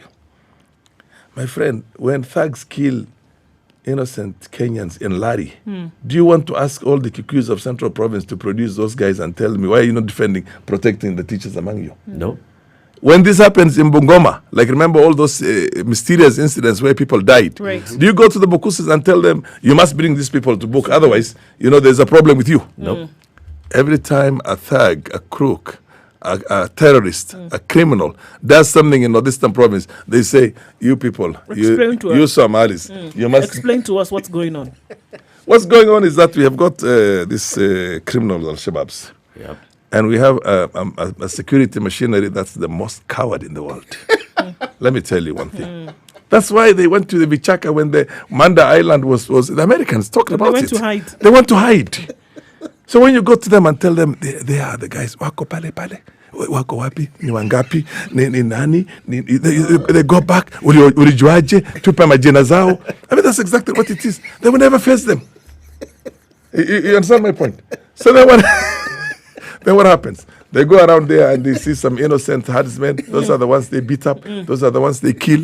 They see some girls. Those are the ones they rape. And then they come and say, no, the local community must be, they must colluding with these people. Can they explain to us what is going Can on? you explain to us why they are colluding? Can you explain to us, Mheshimiwa, what's happening? You just don't have security machinery that has the capacity to deal with this kind of terror. But let's also accord due honor. Do you know one thing? Do you know one thing? The most number of people who are killed on a regular basis, every week you sort of hear that an IED has blown up a police vehicle. Police officers are dying and they're being named on a regular basis. So just to say that they are... Latif, I agree with you fully. Yep. Now let me tell you one thing. Somebody is a bandit who's going on foot. Do you chase him with a Land Rover in the bush? No, you don't. Why don't you go and put on your boots and follow this? You follow him the way what do you call a honey badger follows a snake and kills. Yes. Why don't you go and deal with him? You can't deal with him. Give us Somali officers; they will deal with it. This is the reality. We're telling them. Look, you people, bring a Luo into the armed forces or a Kikuyu or a Luya and tell them to go through those Vichaka. Can they do it? They actually don't understand the... They will not understand it. the Send terrain in the first place. a Pokot and a Turkana and a Somali. They will finish the job. So do you see reluctance? What do you see? Do you see Because reluctance there's in this employment. Every time you have to employ the security machinery, the So you're looking at it as a tribal majority are thing. coming from the way So the is big... it- so is it- so Well, is the it a- power the power resides with these people who Right. got access to Western education and who have the numbers in Nairobi. So they have it's not about ability or capacity. And of course we can bring up these words here. So are we looking at then reluctance to actually have something done? Yeah. Complete reluctance. So what you're saying, Take them. Mheshimiwa, Yeah, yes. they will only sit there. Kamani Sukari, biashara ya sukari, kungojea magari pale, wait for those vehicles there, pick there, pick that. You know what I mean? Arrest innocent people, extort money from the family because then they will disappear. I mean, that's the kind of things that our security machinery does.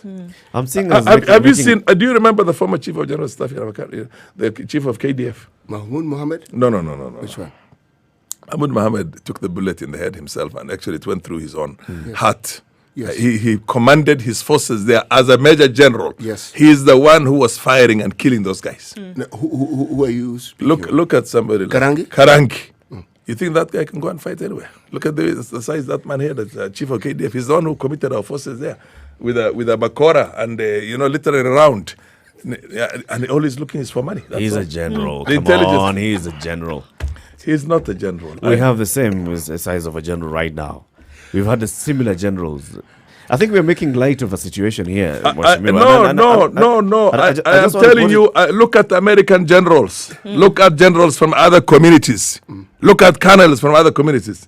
You don't find a round person being a colonel with a bakora walking there. You mean you're a politician with a big pot belly and everything is unable to walk? My friend, I'm allowed to be that myself because I'm a politician. I sit somewhere and talk. You know what I mean? But not a general in the army. So look at American generals. Before we reduce this into the the point I'm tribal trying issues. to tell you is that you have political, professional, military and here in the country here who go there and a fitina yao too. So it's just these people, politicized. they all play politics. But let's not run away from the fact play that politics, teachers have been killed.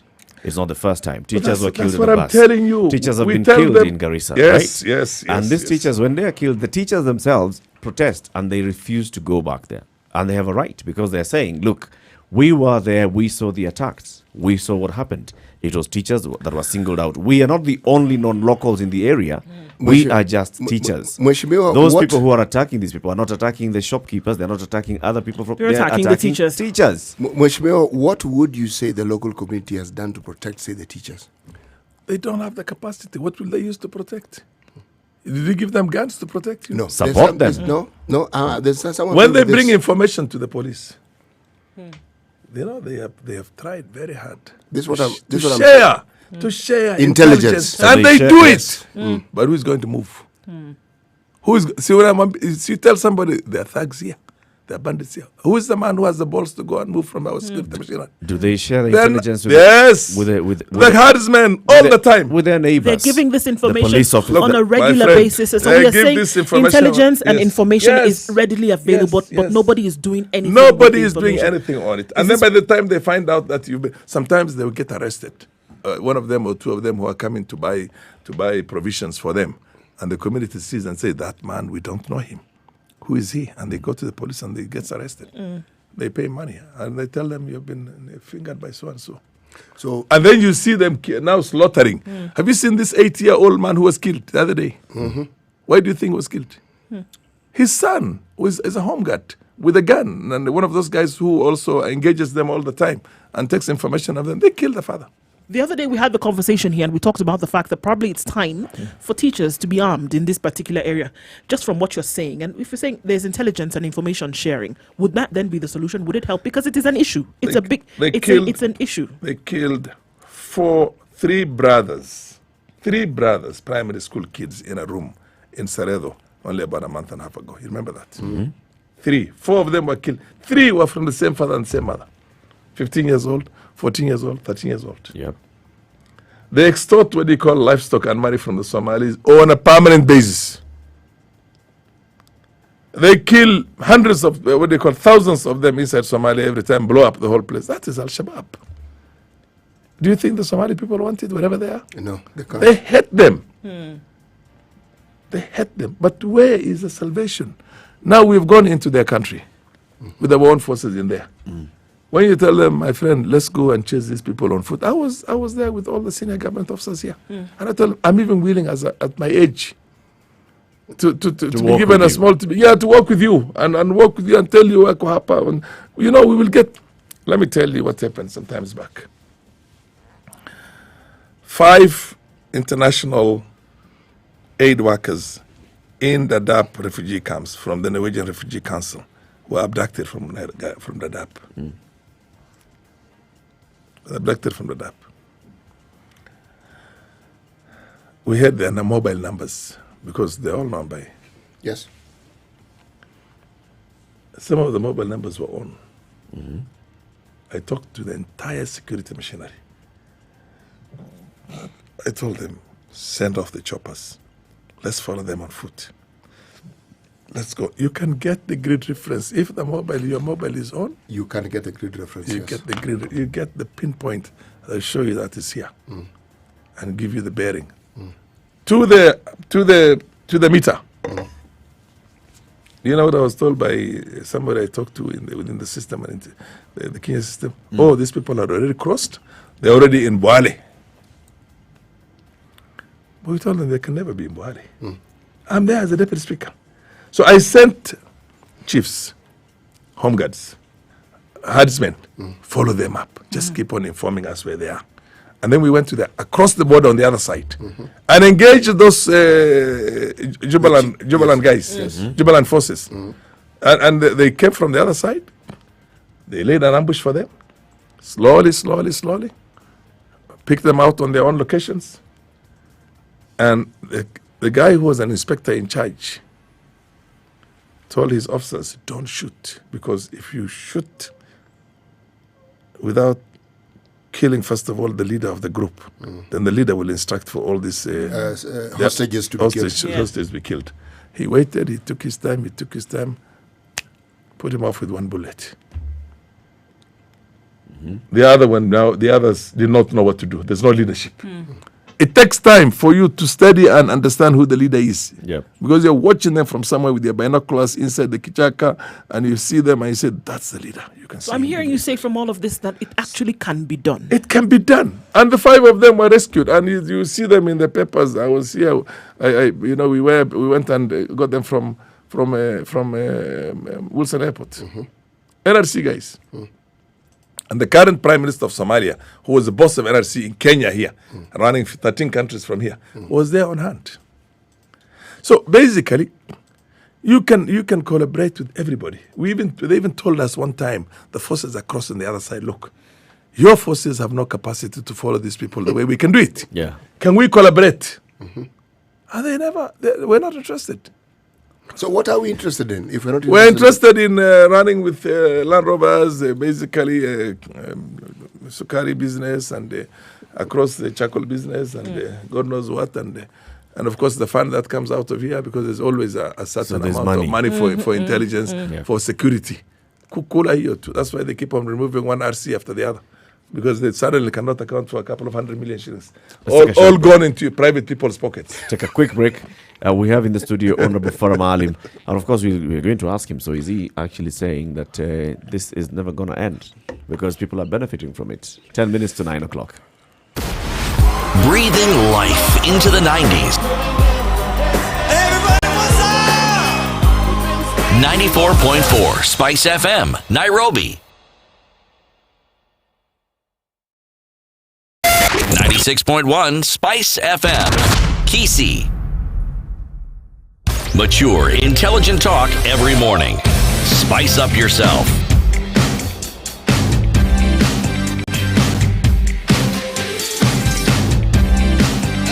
Mornings done right. 94.4 Spice FM, Nairobi. So just a quick update of what's happening around Nairobi. The body of the former President Daniel Arap Moi has moved from Lee Funeral Home. It has gone to State House. There's going to be a brief ceremony there at State House where there'll be a guard of honor mounted by the military. And then national anthem, 3 stanzas will be played. From there, the body will then head to the Nyayo National Stadium. So it will be received by the President, a guard of honor, troops in line in State House, Nairobi. And then from there, it goes on to Nyayo National Stadium. So right now, we are at the State House stage where the ceremony is happening at State House. Farah Maalim, the former MP for Lagdera, former Deputy Speaker of the National Assembly, current Deputy Party Leader of the Wiper Democratic Movement Kenya, is on the hot seat with us. We're talking about what's happening in the northeastern region of the country. Of course, we were discussing this just the other day, the plight of teachers who are posted to northeastern parts of the country. They are attacked. The teachers go and demonstrate outside TSC offices. TSC recently just said they were going to transfer all the teachers from Garissa just because of the attacks that happened there recently. And Farah Maalim is saying this is just politics and a means of creating employment for certain sections of the community, of the Kenyan community. What would you like to see happen now to ensure that we have better protection of teachers? How would you assure a teacher of the security? I'll tell you. You see, this man is being laid to rest. Our former president. We had a similar situation in northern Kenya. We used to have cattle rustling, bandits, shifter, you know what I mean? He created an anti-bandit force, which was led by the late Ogle initially. And it drew its officers from pastoralist backgrounds by and large. The females, the Tigania side up there, were very good, and the Rakanidi side, they're also pastoralists. Very, very good in tracking. In tracking, yes. But mainly Turkana, Samburu, Pokot, these kind of people. Ogle, completely on foot. They walk on foot. They go for 100 kilometers on foot. They stop somewhere. They get their provisions. They chased them and they cleaned up this. What do you call there? And they were coming from KWS, administration police, regular police, and later even some military, because they're later led by a former assistant minister who was called Sugo, Major retired Sugo, Aden Sugo. He led that, and he cleaned up the place, completely cleaned up the place. Issues of IEDs will never occur. You know what I mean? Or mines being placed on you because they're chasing these people on foot. And you have the advantage of having a certain resources for intelligence gathering. You pay those, what do you call, herdsmen, and they give you the information well in advance. And you know how to, you actually wait for them somewhere. I remember there was a group that was coming in to create a certain powerful mayhem. And the former chief of Liboi, Bishar Gure, Gedi, was there. And they laid an ambush for them. And 11 of them who are walking, trying to come and create some mayhem here. All the 11 of them were shot there on the spot. Because you lay an ambush for somebody and they're walking through somewhere. None of them survived. So what's your solution? So the solution is, you remember last time when we had the attack on the college, the Garissa University College. The principal of the teacher training college warned the government and said he has information will be attacked.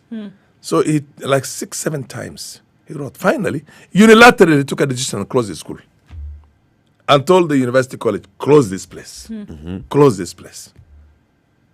Up until 2 days before the attack, that warning was there.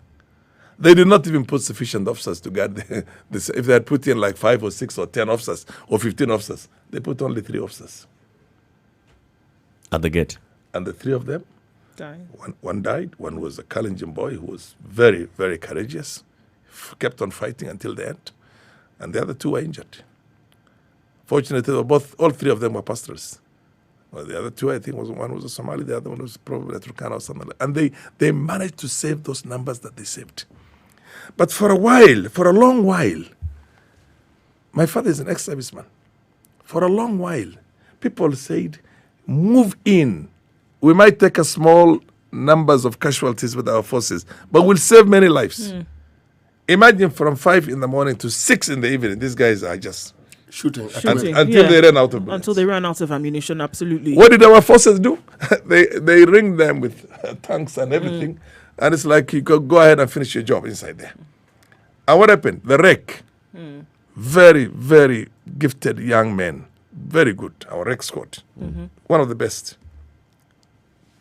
very well trained, was moved by road from here. The minister and some other politicians moved by plane from here to go there, but the officers who are going to do the actual job itself were moved by road. And within 18 minutes of arriving at the scene, they disabled them all. 18 minutes. of arriving at the scene. It took them 18 minutes to disable them. Why did we do that? Do you think that was an accident? No. I think that was deliberate. I also The idea was that we take as many casualties as possible, let the international community know that we are in the forefront, on the battlefront of international terrorism. So, world, come to us and help us with resources. Bring money. Bring money. Bring money at the end of the day, whereby we have the And that's exactly what we did in Westgate. and we have the wherewithal. The to be few able boys to who were do- there, including the son of Haji, managed to isolate these guys into a room. And they were not able to move out of that. And one boy who got killed also was a GSU guy. Kamau was something very strong guy. And basically what happened? And that boy was killed by friendly fire, by the way. He was. Killed by friendly fire. Yes. Yes. And all we needed to do is just add another 3 and basically isolate them there. The situation was Going to be over. Let the rest of the force go and take out the people. What did we do? No, we brought a tank and And created a fire somewhere else? Yes, and then we started talking. and blew a portion of Westgate. Yes. And then on the other side, we were talking at the issue. Yes, we were talking. we at were it, talking now. Karangi talking. took now is a military guy talking about a police Operation. Yeah, and saying, "Oh, we are now in the front of." How do you come to that kind of? Mweshimua, even if, as I hear you saying these things, and of course we're talking about incidences that would appear as isolated, but it seems to me that we can apply the very principle of being deliberate in the positive to every other thing that happens in this country. Yeah. Can you see that? Whether what we want to talk about, whether we want to talk about corruption, whether we want to talk about impunity, whether we want to talk about the judiciary, whether we want to talk about development, whatever it is that we want to talk about, I see that if we don't take, or if we're not making decisions towards progression, then I mean the same thing can apply across the board. Yeah, you're right. You're right. I'm just looking at the East African, and I'm looking at U.S. General reveals China, Russia tough war in Africa. General Stephen Townsend. Look at how this guy is, my friend, and compare him to our own generals here. Point made, man. It's okay. Point made. He's a general. For God's sake, we don't have to have F-15s and F-16s and the No. rest of it. We just Get need the to job be But body-wise, we can be just as fit as them, can't Get we? the job done. Absolutely. Okay, it's coming up to 9 o'clock. We have Farah Maalim in the studio. I still want to come back and ask you, what is it that we need to do to make sure that we protect our teachers who have been posted to those regions? Their colleagues have been killed. Of course, even I would feel, insecure when I'm posted there. I want to hear the solution that you want to come up with. Let's first take a look at traffic, and then we come back with the conversation. This is a Situation Room. It's Kenya's biggest conversation. Good morning. It's 9 o'clock.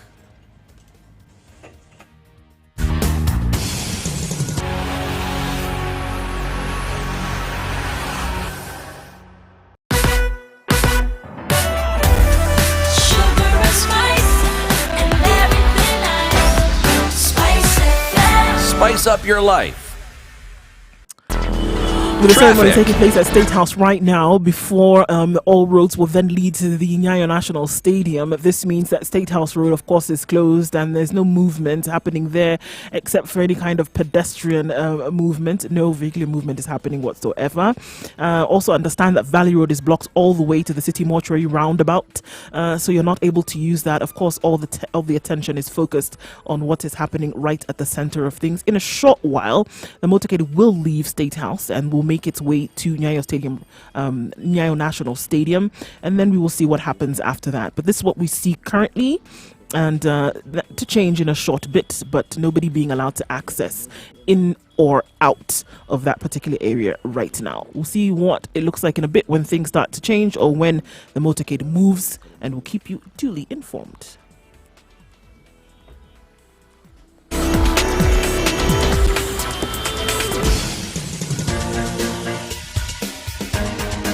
This is the Situation Room, the home of hard-hitting political commentary and penetrating insights about the state of the nation. This is a talk radio experience like no other. The Situation Room, a place for hard truths, debates, and elevated conversations. The Situation Room, witty, political, engaging, deep, controversial. In the room, we have C.T. Muga, researcher, academic, seasoned political observer, a fountain of wisdom in these politically uncertain times. Ndu Oko, Nigerian by birth, Kenyan by choice, communications expert, Pan-Africanist, a truth seeker and believer in people power, and Eric Latin, agent provocateur, the man in the chair, seasoned journalist, news hound, a man who believes in punching up, not down.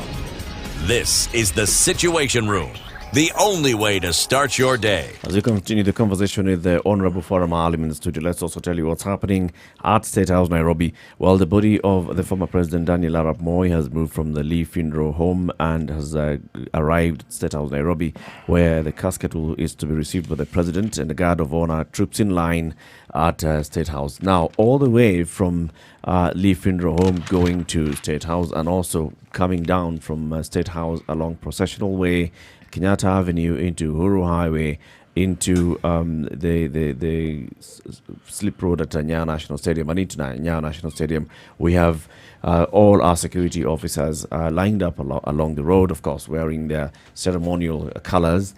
This morning, they were all wearing ceremonial colors. Remember, this is a state funeral service of the former president that's going to be taking place at Nyeri National Stadium. So today is basically a state function. It's an entire military, in full military honor for the former president. He's been taken to State House. Remember, State House is the official residence and where he worked for most of the years during his 24-year rule.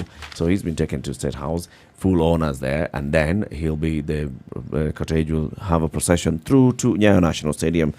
Full military honors. As that happens, we'll be giving you updates on what is going on there. So, Mheshimiwa, before we went into that traffic break, I was asking you, what is it that needs to happen to guarantee security, or at least assure the teachers who are posted there of security? Well, it's very easy. I mean, what we need to do is that in the rural areas, in those rural areas like where the attacks have happened now, the attacks have not happened inside Garissa town. They happen in those rural areas. There's always a contingent of policemen who are there. Why not house the teachers in that same place? Why not have sufficient security for the teachers in the school itself? Every night you can have 5-6 officers there to protect the teachers. And as like I told you, we have a very good information gathering system, intelligence. Very easy, very, very easy. You can easily get it. Spend 100,000 shillings in some of those areas and pay the herdsman his 10, his 5, his 20,000 shillings, and he will find out. Yeah. He'll be taking care of his camels and his cows, and he will just see this, and he'll come to and tell you they're there. But do we have the goodwill? No. That's where the problem is. What would you say to those that say, arm the teachers?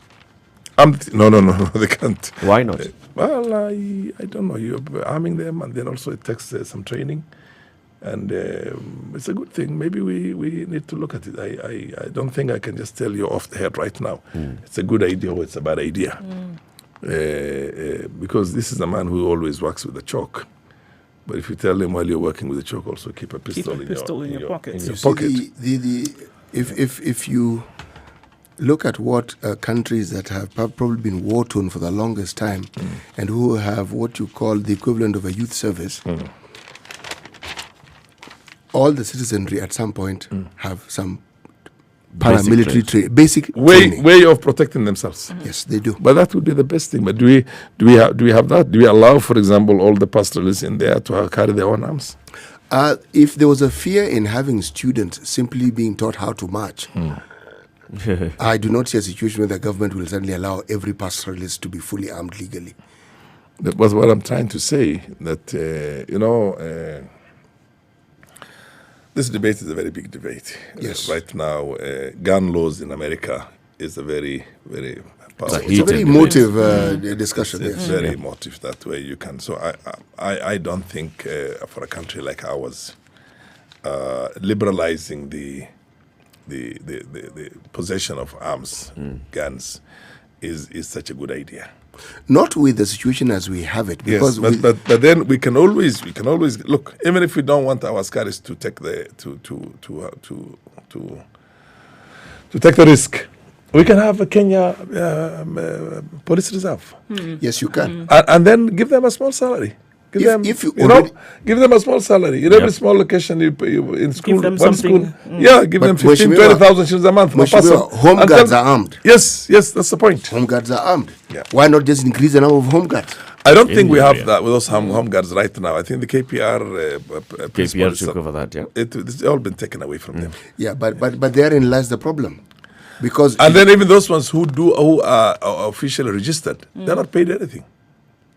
They paid nothing. Who is the person who is going to protect you every day? volunteers. Of course, that's the thing. They're not going to volunteer. They're not going to volunteer No, forever. no, There's no. some kind of incentive that But if needs there to was be an incentive, applied. a small amount of money, like say 15, 20,000 shillings per each one of them, my friend, that is a serious employment. They would be willing to. They would do it to with lay all their their lives heart. for it. Yes, and they know the consequences. If these people strike and kill some teachers or some they civil know. servants, they know the consequences. and plus they come from there, so they know the terrain. Yes, yes. So basically, if home guards were given those incentives, I Yep. can assure you they will eliminate the problem. Yeah. So, Mheshimiwa, as we continue with this coverage of what's happening at Nyayo National Stadium and State House, Nairobi, Yes. let's also now come back to the issue of, what's leadership we can pick up, what leadership lessons we can pick up from the former president, looking at now the two presidents who've served after him and the prospects of future presidents. What is it that you think stood out for you in former President Moi's leadership as a president? Was his ability to go to the four corners of the country every year. By the way, that's what he did. That was the man who was always there. I remember he would spend a night in Wajir and spend a night in Garissa. You see what I mean? Yeah. And he will visit Mandera in the day, have a rally in Mandera, leave very early in the morning, Nairobi here, have his own rally in Mandera, meet the elders, and sit in Mandera the whole day. The whole day. It takes about an hour and a half from here. But then he stays there for something like 7, 8, 9, 10 hours. And then he leaves very late in the afternoon. He leaves Mandera, comes to Wajir, and stays overnight in Wajir. Has a rally in Wajir and meets all the elders in Wajir the following day. Then leaves very late, around 4 o'clock, he leaves Wajir. And then comes to Garissa, spends the night in Garissa again. And he's a man who could meet people up to midnight, sometimes, and very late. And very early in the morning, he's up and about again. So you see, that's a good quality. Yeah, he meets and then talks with them over breakfast, the elder, and this man Being omnipresent. was everywhere. And lived the following day. And then, by the way, let me tell you one other thing that he was very good at. Yeah. He was a teetotaler, by the way. He never used to touch Alcohol. Although I saw somebody who wrote that whenever there was some toasting to be done, he would You'd take have some specific wine. He would have a specific wine, Yeah. which has come to me as a serious surprise because I've never ever seen him Franklin do that. Bett actually told us, remember he was State House Controller. Yes, He yes. told us this was the case. Yes, I never saw him. I even was with him one night when in State House when the toasting was done. I didn't see him. Maybe I did not look at it very closely. All right. And maybe because I don't know the different wines myself. I've never taken alcohol all my life, so that's the reason why. Yeah. But the man would still be up and about by 5 in the morning or 6 in the morning, and have meetings from 6 in the morning, and basically, and he had the capacity to know every KANU chairman in every district. I say, get me that KANU chairman, Abariako. You can imagine a KANU chairman in Mandera getting knew. a call from the president early in the morning. So he knew whom everybody was, and he had a touch. He was in He had touch a with what touch. was going on. He had a touch, and if he had information that was not very clear, he will get the information from the source. There are those that argue that with that, he centralized leadership. He made it a And personal not, thing. not only that. No. Let me tell you, not only that. The man also would get that morning caller from every provincial commissioner in the country. Yeah. Every provincial commissioner. And there were certain districts That he would also call. he would also call and get the information from there. So that touch was there. And he's not getting information from intelligence information from you alone. He's getting from a number of sources. So you be very careful. He's corroborating. Tell him the truth. You're very careful that you tell him the truth. He's verifying your information that you give him. Yeah. It's not only you. He'll talk to the DC and he'll also talk to the KANU chairman. You get my point? And then he will talk to the intelligence guy and tell him what's happening there. So there's 3 sources or 4 sources that are there on only one small place. Yep. Yeah. So you can't mislead him. This man, in my very humble a human opinion. I mean, we're all fallible and we're all humans. I just hope and pray that we begin nurturing such kind of leadership for the future of this country, because this country cannot survive. You need a leader who is an expert in every corner of the country. Every corner of the country. Who will find out from the gems and say, or find out from the Suba and say, or the Kuria up there in the corner there. They don't get subsumed in that bigger, you know what I mean? Yeah, he knows them as Kuria. The Ndorobo in Mokogodo. Yeah. You get my point. What are his weaknesses? And the Rendile. By the way, we had friends in Rendile. Tell them what's happening. And talk to the Gabra. But it's a small community, Gabra. You know, much smaller than the Borans. The man had, and then he could navigate between the Muslims and the Christians in those places to make sure that harmony is there. Because the Borans and the Gabras had both sides. Yeah. I mean, these were the kind of things. The coastal province, you know, the Swahilis for the first time, the Arabs, for the period he was there, felt themselves as an integral part of the country. They felt represented. Integral part of the country. What did he do? That did not in any way denigrate the place of the Mijikenda also, because here was again Ngala. Here was Care. You know what, Matthias Care. Yeah. And here was the late Juma Boy and all the others who came after him also. And the Juma Boy Jr., the late Juma Boy Jr., his father was there. Yeah. But Juma Boy Jr. was a chief whip in Parliament, in the 7th Parliament. Yes. And every day he was with the president. Every single day he was with the president. Yeah. What do you feel that he may have done wrong? Ooh. Well, Boy. Well, I think one thing that I've had a serious problem with was the queue voting. The inability to expand the democratic space within Kanu. Within Kanu. I can assure you, if Matiba and Rubi and the rest of them had that kind of space inside Kanu, They wouldn't have left.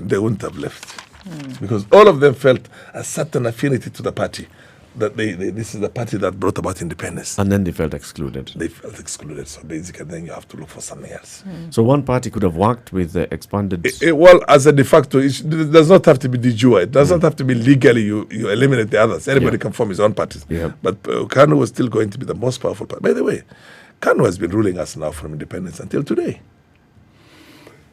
Oh, we're still under Kanu. Yeah, He's right. Yeah. It's He's right. 100% Kanu. If you How? look at the individuals who have been our presidents, and look at how they were nurtured. Kibaki was the vice president of Uhuru, of Moi. Of course, naturally. And if you just argue that directly, you'll say that yes, people who were once in Kanu. Kanu was in power as the only party just the other day. Those are in the still 90s. Kanu. Have you seen the colors of TNA? Yes, it's red and white. And what about the colors of Jubilee now? It's red and white. There you go. DP was green. Is green. My friend. What are your colors in Wiper? Whatever There's you want blue. to call it, Blue yes, and white. blue and other. Yeah, I was Yes. blue and white. Yeah. Let me tell you one thing. Whatever you want to call a cup is a cup. You get my point? Yeah. Whatever other names you want to call, this country is firmly in the grips of Kanu. I will be there for a long while to come. Who is the Wiper leader? He's a former vice president. And the He's man, a former. He's a Kanu. Was a Kanu. He was a vice chairman. One of the vice chairmen, was he? and the man the family has chosen at the burial day to make the speech. Oh yes. The son of Moi, in every sense of the word. I mean, the affinity and the closeness was so much. You cannot imagine. He's the his family mentor. actually- He's the one who got him into politics. As a young lawyer, Yes. 1983. Yes. Right. Yes. Who is the leader of ODM? The leader of ODM is Raila Odinga. What does he say? Look at that. Read The Moi I know. the Moi I know. And he says he was a nationalist. He was a freedom fighter. Yes. And he has all the accolades for him.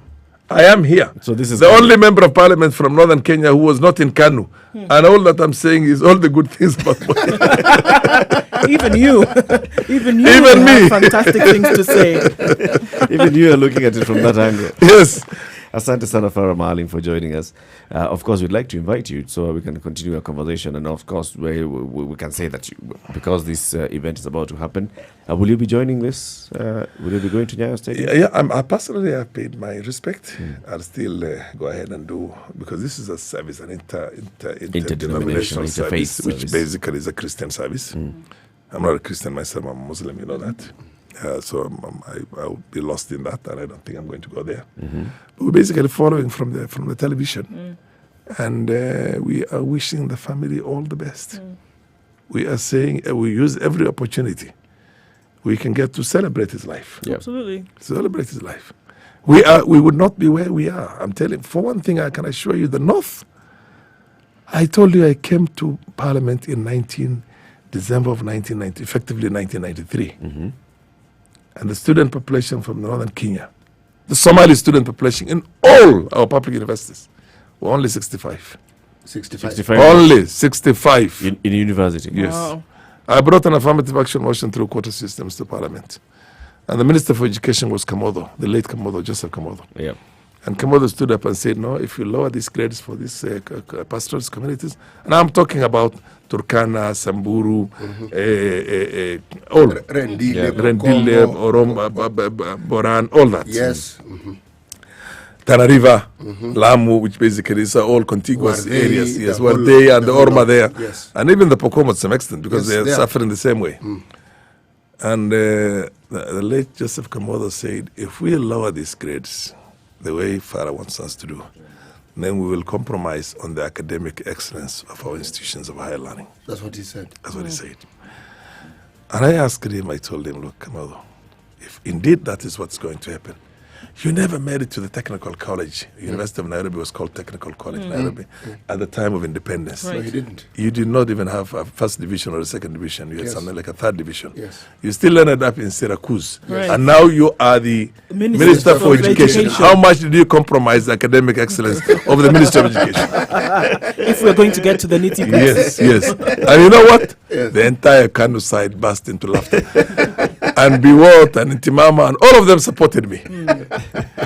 Within the first year, 550 students from the region were put both in tertiary colleges through that quota system and into the public universities.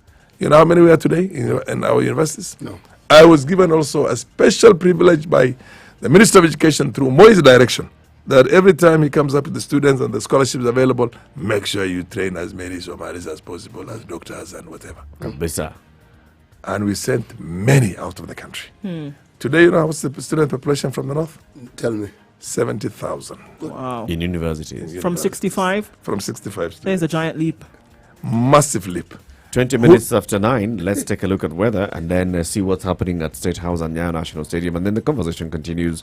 Of course, we'll also be now plugging into what's happening through our KTN, affiliate brand, KTN News, and the standard reporters who are on the ground and tell you exactly what's happening. Good morning. This is Spice FM. 94.4 Spice FM, Nairobi. The weather with Spice FM. Wrap some degrees up to 19 in Nairobi. Mostly sunny conditions through the day. Very clear skies with highs of 29 and lows of 15. In Mombasa, 28 degrees right now. Highs of 33 and lows of 26. In Kisumu at 22 degrees. We're looking at highs of 31 and lows of 13 with sunny skies later on. It's clear skies in Nyeri at 21 degrees this morning. Quite warm. High of 28 and a low of 13.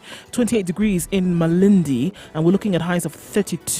Finally, in Nakuru at 18 degrees, looking at sunny conditions, lows of 13, highs of 29, and 17 in Eldoret, with highs of 26 and lows of 11. Are you ready? Okay. Spice FM. Mature, intelligent talk every morning. Spice up yourself.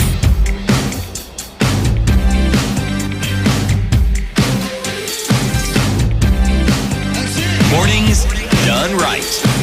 94.4 Spice FM, Nairobi. The Situation Room continues, of course, at 21 minutes past 9 o'clock. What's happening now at State House, Nairobi, is that we're seeing the procession in State House Nairobi, the military in full color, full honors, giving that to the former President Daniel Arap Moi. This is what's happening in State House Nairobi right now as we speak.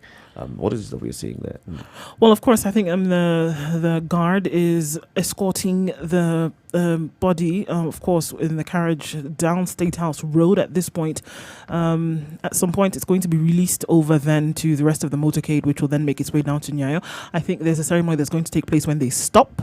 But of course, coming out of State House gates, we see different regalia, of course, different arms of the military. And so that's what we see happening now. Of course, the salute is taking place. They'll stop at some point. One other ceremony will take place before then they make their way to Nyayo National Stadium. It's a very colorful ceremony. You're seeing all the services there, the Kenya Army in red, the Air Force in blue, and the Navy in white. Yes. And the Army, of course, is leading the procession. And then we have the carriage following now, the gun carriage following after the Navy. This is a very colorful ceremony moving out of State House Nairobi. Now they're making their way towards Nyayo National Stadium. We are joined on the phone by a Standard Group editor, news editor, Gideon Walker. Good morning, Gideon. Good morning. How are you doing this morning? I'm good, and you? Good. Very well, thanks. Where are you following this from?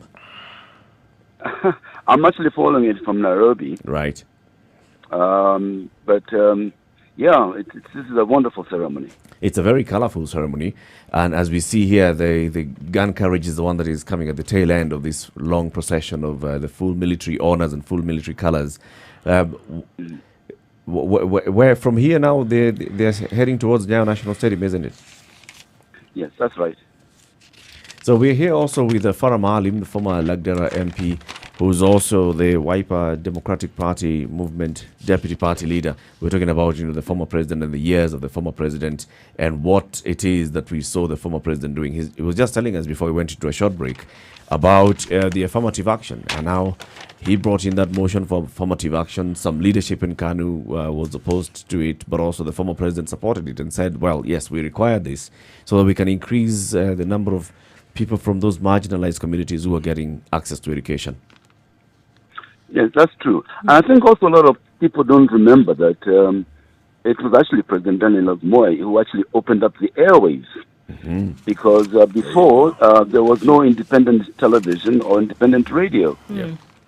And we were the first people at KTN to become an independent station. That was way back in 1990. Yes. And the interesting thing is that at that time, you really didn't know what you could report or could not report, because we were the only independent station. Of course, KBC at the time just reported verbatim what came from State House. Yep. But we started pushing the envelope, and actually starting, putting the opposition on air, which had never happened before. I mean, people had never heard the opposition speak on air. Yep. So we were the first people at KTN to actually begin that process of actually bringing the voices of other minds on air. Did it land KTN into some problem at some point? Of course, the KANU's stalwarts, I would imagine, when they are watching this and they're seeing the opposition is getting mileage on the only other TV station in the country, I'd imagine that there was some pushback. In fact, it is Moi's mind and the KANU people who was where the pushback came from. Yeah. Moi himself, as a person, was quite tolerant. Actually, you didn't have his heavy hand was not present, but his minders, I think, were the ones which are more concerned. What's going on. But Moi, I think, was very tolerant in terms of what news actually came out. Yeah, and what is aired. Pardon? And what news came out and what was aired and how it was covered. Exactly. And in fact, we actually even covered the Sabasaba meeting at Kamkunji, which was, a very bold move on our part. Yeah. And consequently, when the vice president, then, Moi Kibaki, resigned, we covered, because the announcement was in the morning. Yeah. And we covered that story, and we edited it. It was ready to run. And so at lunchtime, the editor was Rose Lucalo, and I was director of news. And we decided we'll run with the story. And we ran with the story at lunchtime that the vice president has not only resigned, but he's also formed his own party. By 4 o'clock, there was hullabaloo. I'm telling you, I mean, you know, we were being called all over the place. We were summoned. By 7 o'clock bulletin, that story was killed. It was done. It was over. It was over. And Gideon, you guys, KTN at that point was at Nyayo House. Of course, you could not forget where you are. You didn't have very far to go. In terms of going down. Instead of going down. And in fact, by the end of the week, Rose Lucalo lost her job. Oh, wow. Yeah. But you're saying... yes? Go ahead. No, but what I'm saying is, Moi was quite tolerant in many ways. Later on in my career, actually, I was the head of Nation TV. Yeah. We built the station up and ran it. And I was very keen on local production. And so I was looking for talent for local production. And that's when we spotted these 3 young men from Kenyatta University who became Ridiculous. Yes. And when we recorded Ridiculous, we were very jitty whether we should put it on air or not. And I remember even Kiboro saying, I think this one we need to be just can it. But we said let's put it on air and see what happens. And we put it on air, and we all sat around with bated breath, waiting to see what happens. Yep. And the feedback was that he liked it. Gideon, maybe I'll also now ask you a question. Yes. Gideon, I remember the license for Nation TV had been given to Shalay. Yes. Shalay and Ahmed, who was both in, I think one of them was in Transnational. I don't know where Shalay was. Yes. And basically he sold you that, and later on the same Shalay became the managing director of KTN. Exactly. And this was done behind Moi's back, I'm told. They were not very happy with it. But he's the kind of a person who would forgive anything and everything, and still KTN, which is by and large majority owned by the family, Shalay came back as the MD. I think Moi knew that inevitably Nation would have to have a TV station. Yes. I think he knew that you couldn't keep things under wraps for too long. Yes. And I think he just let that glide. It wasn't a fight worth picking on his behalf. I think he knew that that time has come, and we just time to move on. Yeah. And appreciated basically the quality, the professionalism, and the mind of Shalay for him to run this place again. For how many years? Oh, he's been there for how long? On and off many years, actually. Even before that. Even in your days, Gideon, wasn't he there as working at Nyayo House? He was also there at Nyayo House. No, that time he had not come on board. No, he had not come on board. Right. Kangwana was the one who was heading the show. Jared. Yeah, Jared, yes. Yes, okay. Yes. We have on the line Gideon Moka. He's a pioneer KTN editor. He's on the line. We're looking back at the years of former President Daniel Arap Moi, of course, looking at it now from the side of news and development of media in the country. Of course, looking at the opening up of the airwaves. We also have in the studio Farah Maalim, former MP for Lagdera constituency, former Deputy Speaker of the National Assembly. He's a Deputy Party Leader of the Wiper Democratic Movement Party Kenya. Now we know what's happening around the country. Let's take a look at the traffic. So Nduoka will give us an update of what is happening, where is the body now, the procession, where is it headed, and then we come back and continue the conversation. Gideon, stay on the line.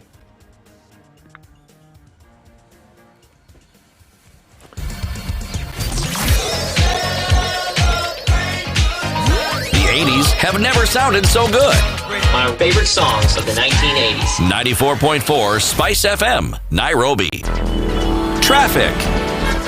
All right, taking a look at the procession, and of course that has come down processional way, heading in that direction right now. And of course we see then that it will connect with Valley Road and then move around going towards Uhuru Highway, and then Uhuru Highway takes us to the Nyayo National Stadium. Of course, questions abounding as to will the procession march all the way? Yes, it will, all the way to the Nyayo National Stadium, of course, with the body in tow, and that's at the very back of this, what would be seen as a parade.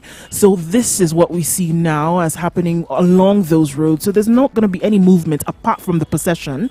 Right now, we see again at processional way going down, then through Valley Road, and then connecting with Uhuru Highway until then it approaches the Nyayo National Stadium. That's what's happening right now. Slowly but surely it's making its way there, and that's what we see as happening on the roads right now, which is the center of attention for Nairobi.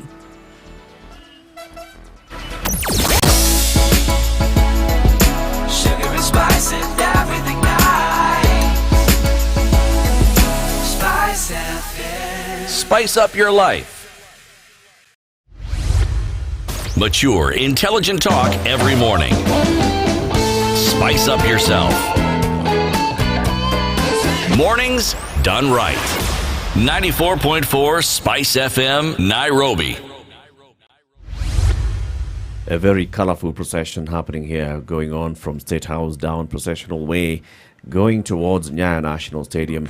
The military in full color, full honors, of course, honoring the former president Daniel Arap Moi as the body is going for the state funeral service at Nyayo National Stadium. We are seeing the police vehicles, of course, leading this, and then we have the military band that is playing in front of this procession. And then we have military officers from the Kenya Army in their red official ceremonial attire, and then we've got after the Kenya Army, we have the Kenya Air Force officers in their ceremonial blue, and then the Kenya Navy in their ceremonial white, and then of course we have the gun carriage that is following thereafter. This is a very beautiful procession. It's something that is historic. Earlier we were talking about this Gideon and Farah.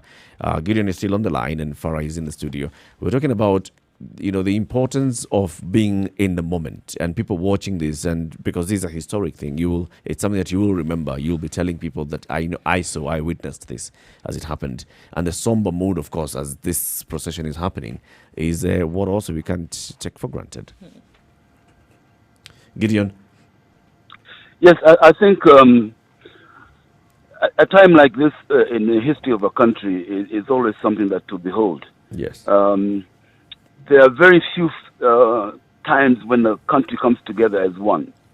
And this is one of those occasions when all minds and hearts are turned towards one objective, and as a people mourn a gallant leader. And for the media, I think for me, where I see the difference is that from the time we started out, yep, to be able to carry this kind of event live for 24 hours. For multiple occasions. Multiple. It was not possible. Yeah. We didn't have ENG equipment and, I'll be bands all over the place. No. Satellite communications. To be in several locations at one time and to be able to give an update of what's going on, right? Not possible. I mean, we didn't have, phone links like now. Here I am. And I'm talking to you over the phone. Exactly. I mean, that's a given today. But in our time, we had to record it and take it to the studios, edit it, package it, and broadcast it later. Yes. So this kind of thing is for me is just a wonderful thing to be able to see how far we have moved and advanced in terms of our technological development as a media in this country. And we really are on the cutting edge of media in this country. Looking back at some of those events, some of the key events that you covered at KTN in those early days, for example, looking at that time when the repeal of Section 2A from Kasarani, this you were able to air live, weren't you? No, we didn't air it live. But KBC was the only one which had the capacity. The capacity to do that. So, and I don't know if they had it live either. I think it was covered and aired later. But we used to get all our presidential coverage from PPU, Presidential Press Unit. Yep. But we also had our own reporters there. So what we did was ours was always speed, to be able to outdo KBC. So that to be able to edit it faster and put it on air quicker. On this particular one, who went first? We beat them hands down. Yeah.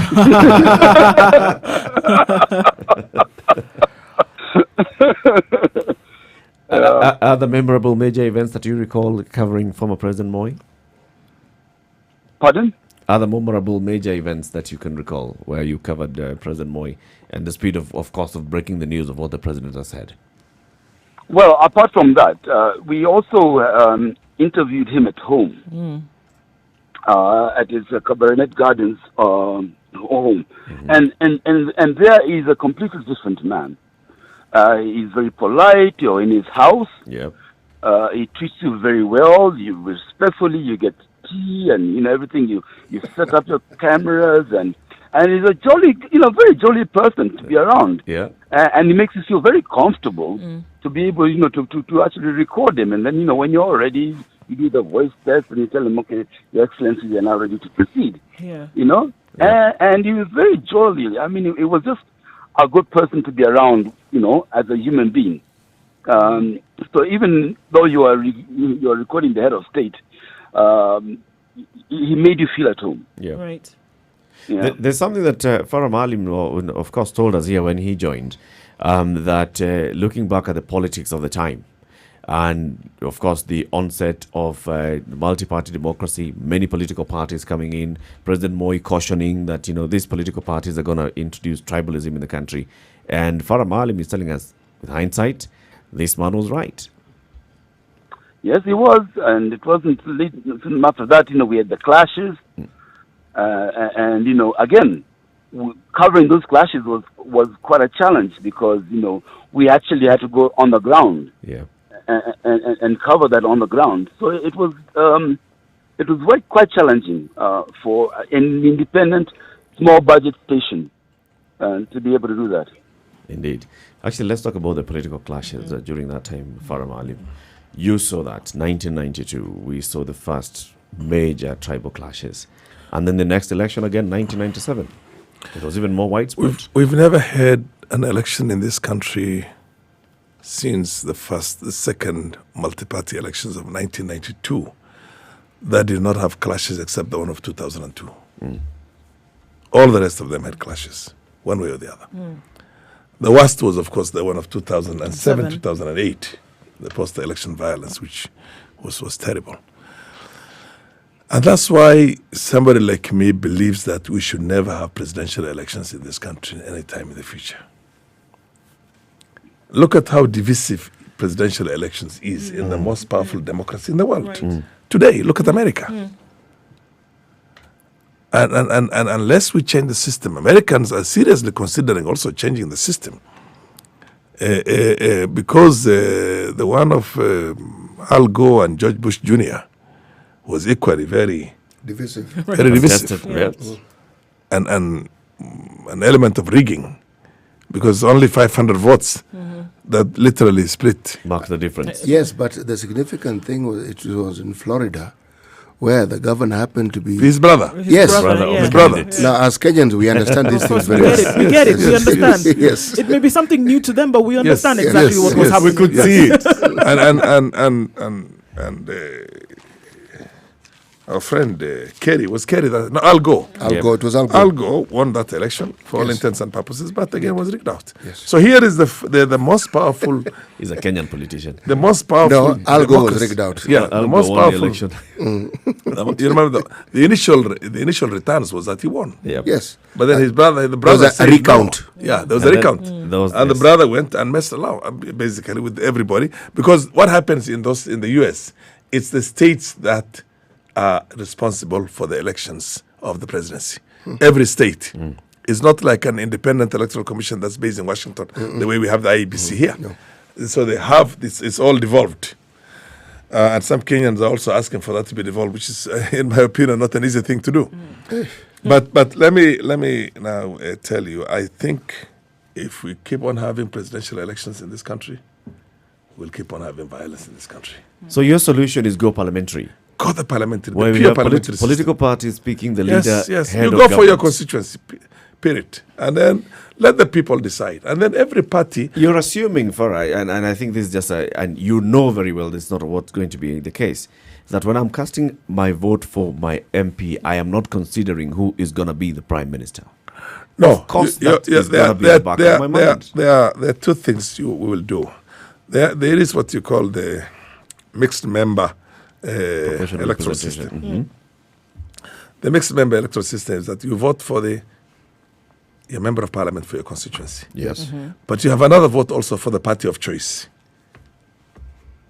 And there are about 40 or 50 seats that are set aside for proportional representation. So you have an opportunity to vote for your own MP and vote for the party also. Sometimes you're likely to vote for an MP who is not from your party of From choice. your party Or of an choice. independent. Yes, Right. yes, or independent, whoever you want. But then you will still have another vote which you can cast for The party. the party. The party.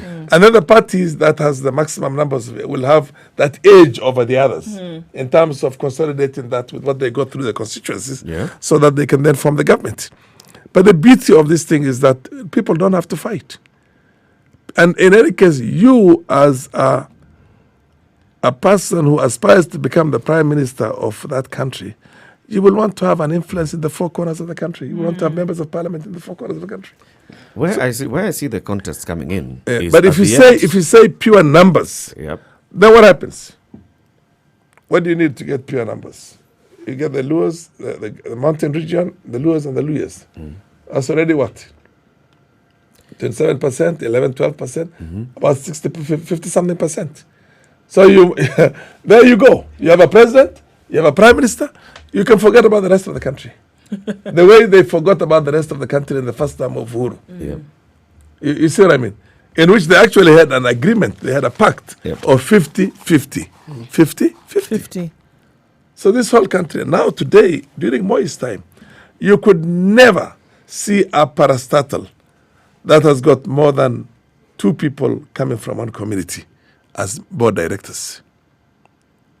Today you'll see a parastatal that has got 50% Kalenjins and 50% Kikuyus.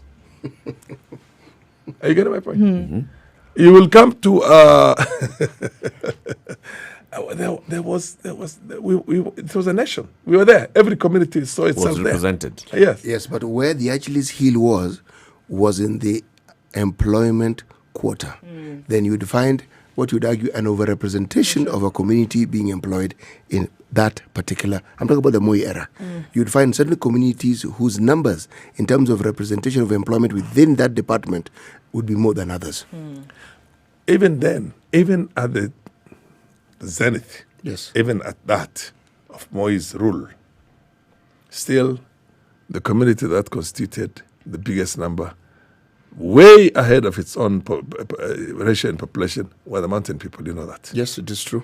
The mountain people. They still had about between 35 and 40% of all those positions. True. When they're only about 19% or 20% of the population. In terms of the population, yes. Today, it's even worse than it was before. Today, you will end up probably having one community having more than 50%. Yes, you do. Or one region. So I mean, this is the Kenya we This is the Kenya we have. But then Kenya- with the yeah. solution that you're prescribing, do you think it's going to take care of, do we see this issue then being taken care of? Well, I think it's a trial worth taking because we have seen the other side. You know what I mean? Right. So at this We point, have- we'll try we have- anything else, We've right? seen the other side. Let's try this one with all the checks and balances and see if we can unite the country. Gideon, you're still on the line. Gideon Moka is a pioneer editor at KTN, was there when KTN was founded in 1990, in those early years.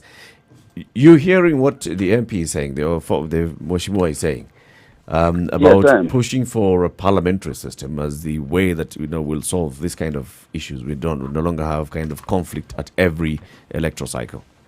What's your view on that? I think, like the Mheshimiwa said, we have tried the other system and it's not working, evidently. It's time to actually look at it afresh and see how we can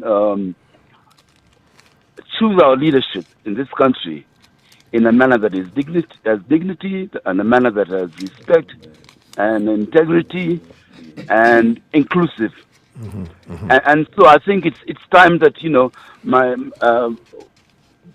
my father used to tell me, when you're shooting a bow and arrow, if you keep on shooting an arrow and it doesn't hit the target, turn the bow upside down and try again.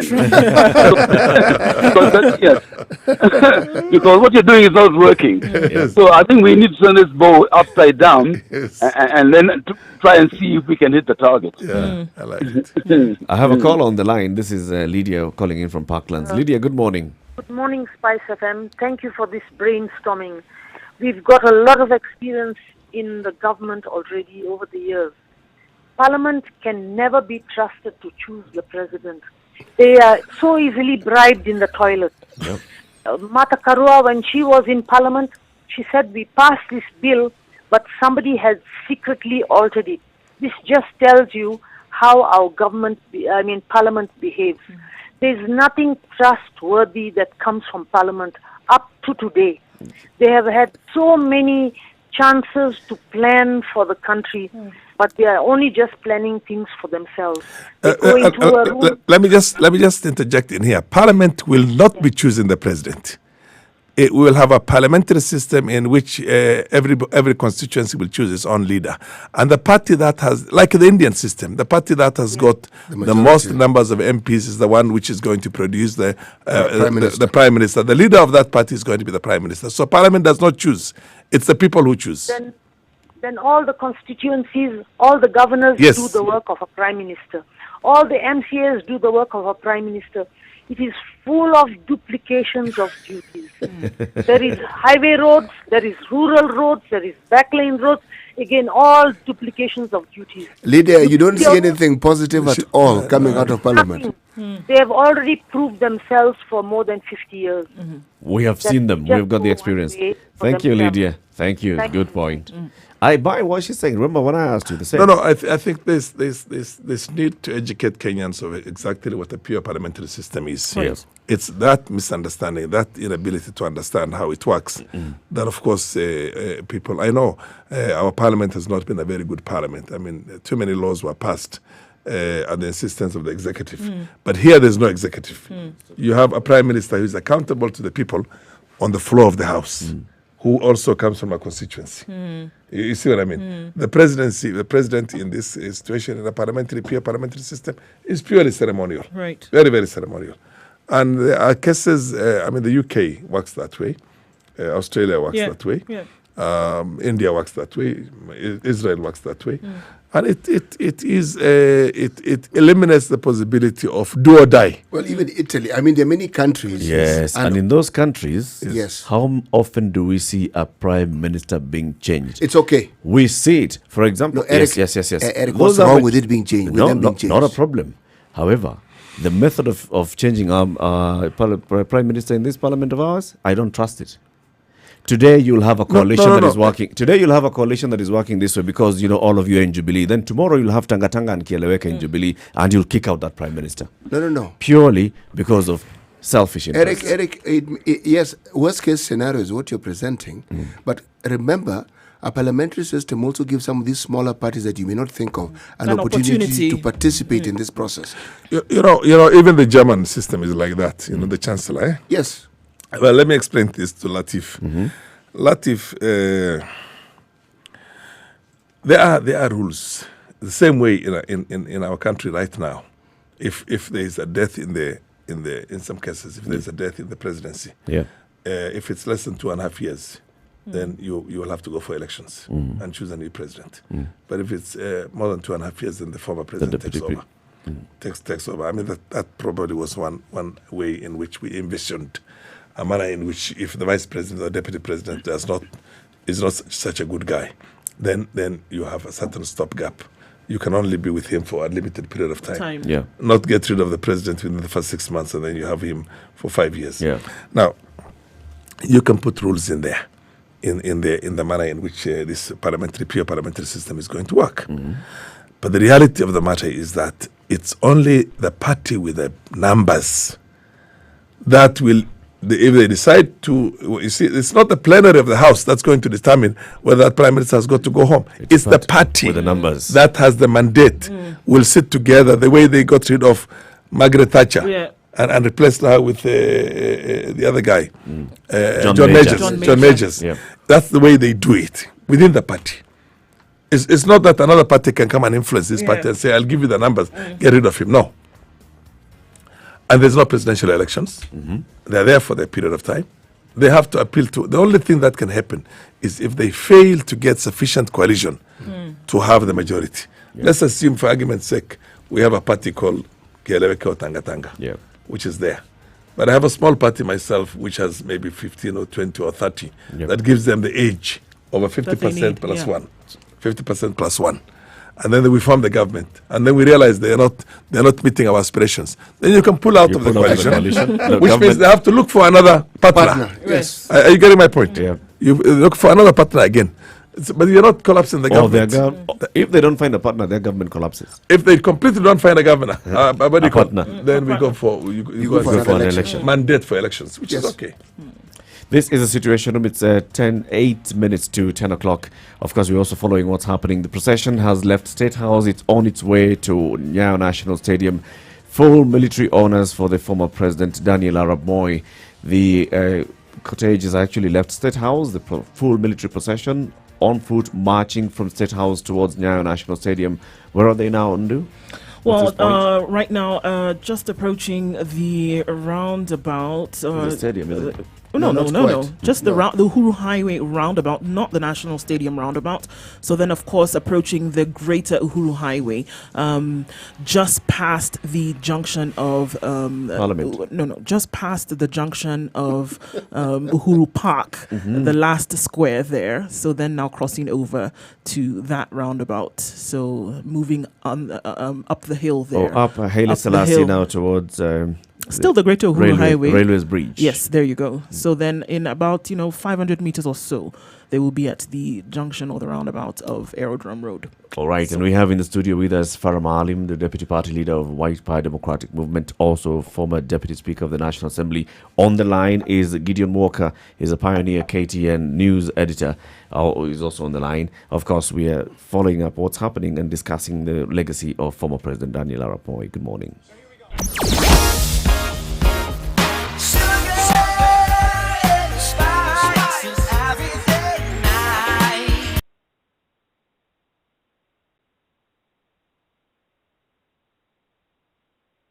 Mature, intelligent talk every morning. Spice up yourself.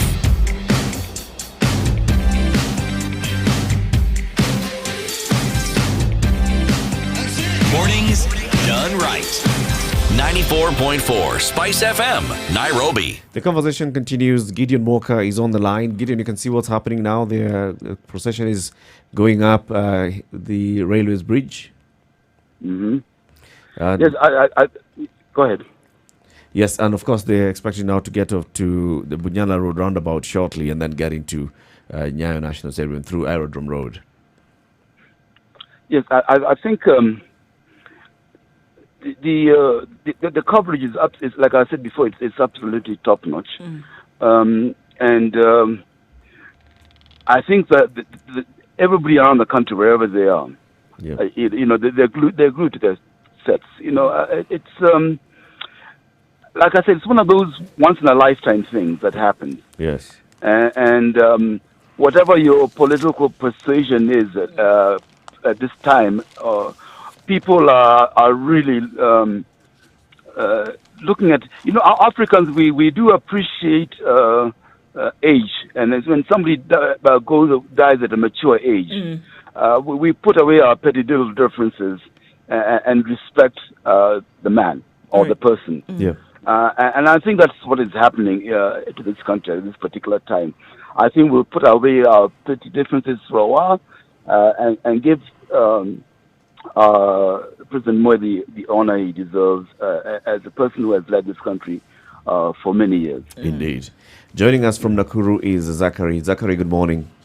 Oh, hi. Good morning, guys. Good morning. Morning, Zachary.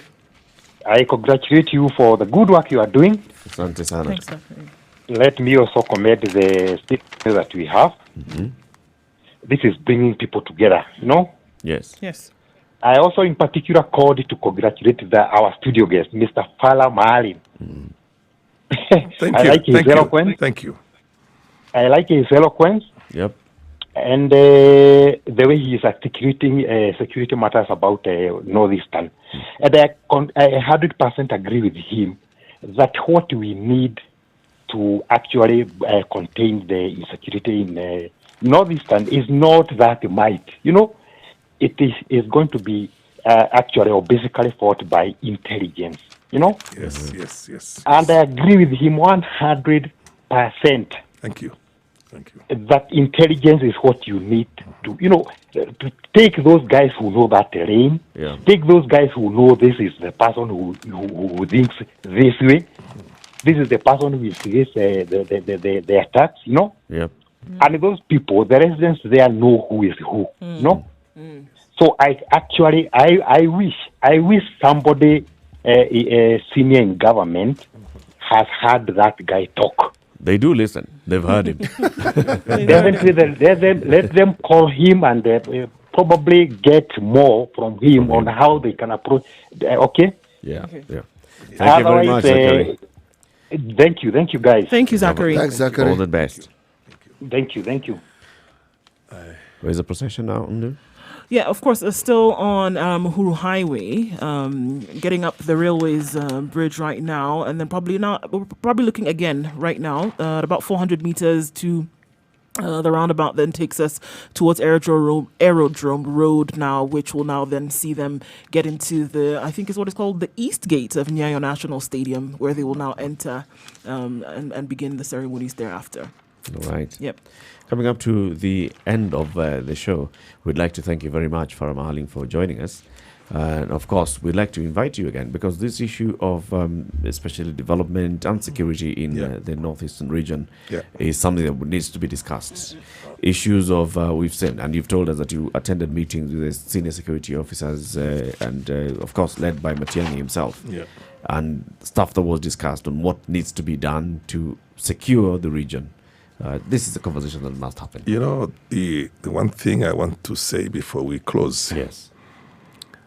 If you're a member of parliament or you're a senior citizen and you wanted to meet Moi to share specific concern with you, you will always find time. I can't remember which year it was. I think it was 1995 or 96, one of them. There was a delegation of leaders from northern Kenya who said, Mr. President, your government is working with the opposition. They are working with Farah Maalim, who is in the opposition. They assist him, place students in universities, in institutions of higher learning, in scholarships, and that is already selling very well the opposition agenda back at home. So he was pissed off, and he called Sirma, who was a PS those days in the Ministry of Education, and he also called William Boit, who was the director of Kenya Medical Training Colleges. And he told them, yeye mnafanya kazi na ile mtu ya Fort City. Actually, he forgot I was even in Fort Kenya. So he said Fort City. So he told them, work with these KANU leaders.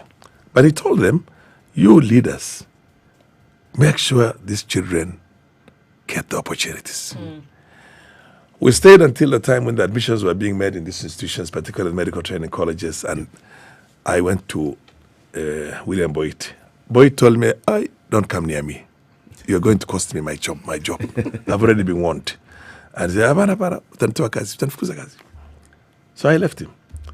I said, hey, my friend, your people want to throw me out of this place, so stay away from me.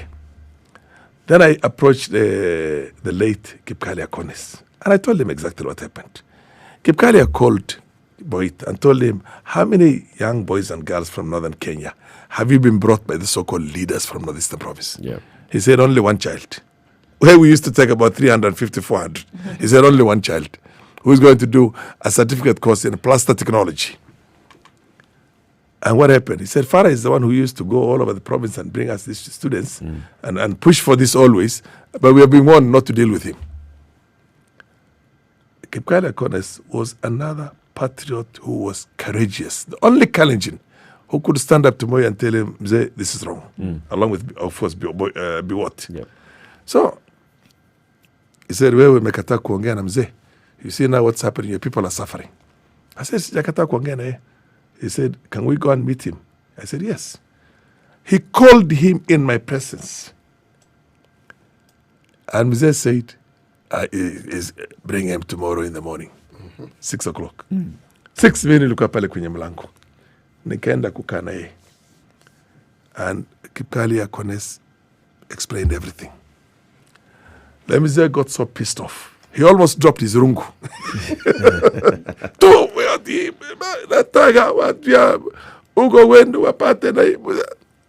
These politicians only care about their interests.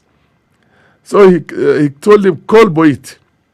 And he was told, work with Farah now. I'm in the opposition. From this day on. Call Lesirma. He called Lesirma in my presence. Work with them. Wewe mnapenda watu yako, fanya kazi nyinyi, nataka mupate maendeleo yenu kwa areas. That's the word he used. I want you to earn these things in areas. He really cared about the development of the people. And you know what? I went to William. He said one time, I'm almost getting sacked for working with you. The next time, I'm being shouted at to work with you. And basically, we got all those students into the institutions that we really wanted that time, including scholarships outside the country, to train as doctors. As doctors mainly, doctors, engineers, and the rest of them. So basically, the man cared about this country. When it comes to politics and it comes to development, he gave more. Particularly people who have been left out and marginalized from the north. He really had it to heart. So fare thee well. The giraffe of politics, I call it the giraffe of politics. Giraffe of politics. And the professor, yes. Asante sana. Thank you very much. And Gideon, say goodbye. Well, to me, first of all, thank you for giving me the time just to be able to reminiscence for all of us who started independent TV in this country. But again, it was during his tenure that was begun, and it was during his tenure that it was nurtured, and he had the foresight, like I said, to liberate the airwaves of this country, and for that I'll always thank him. And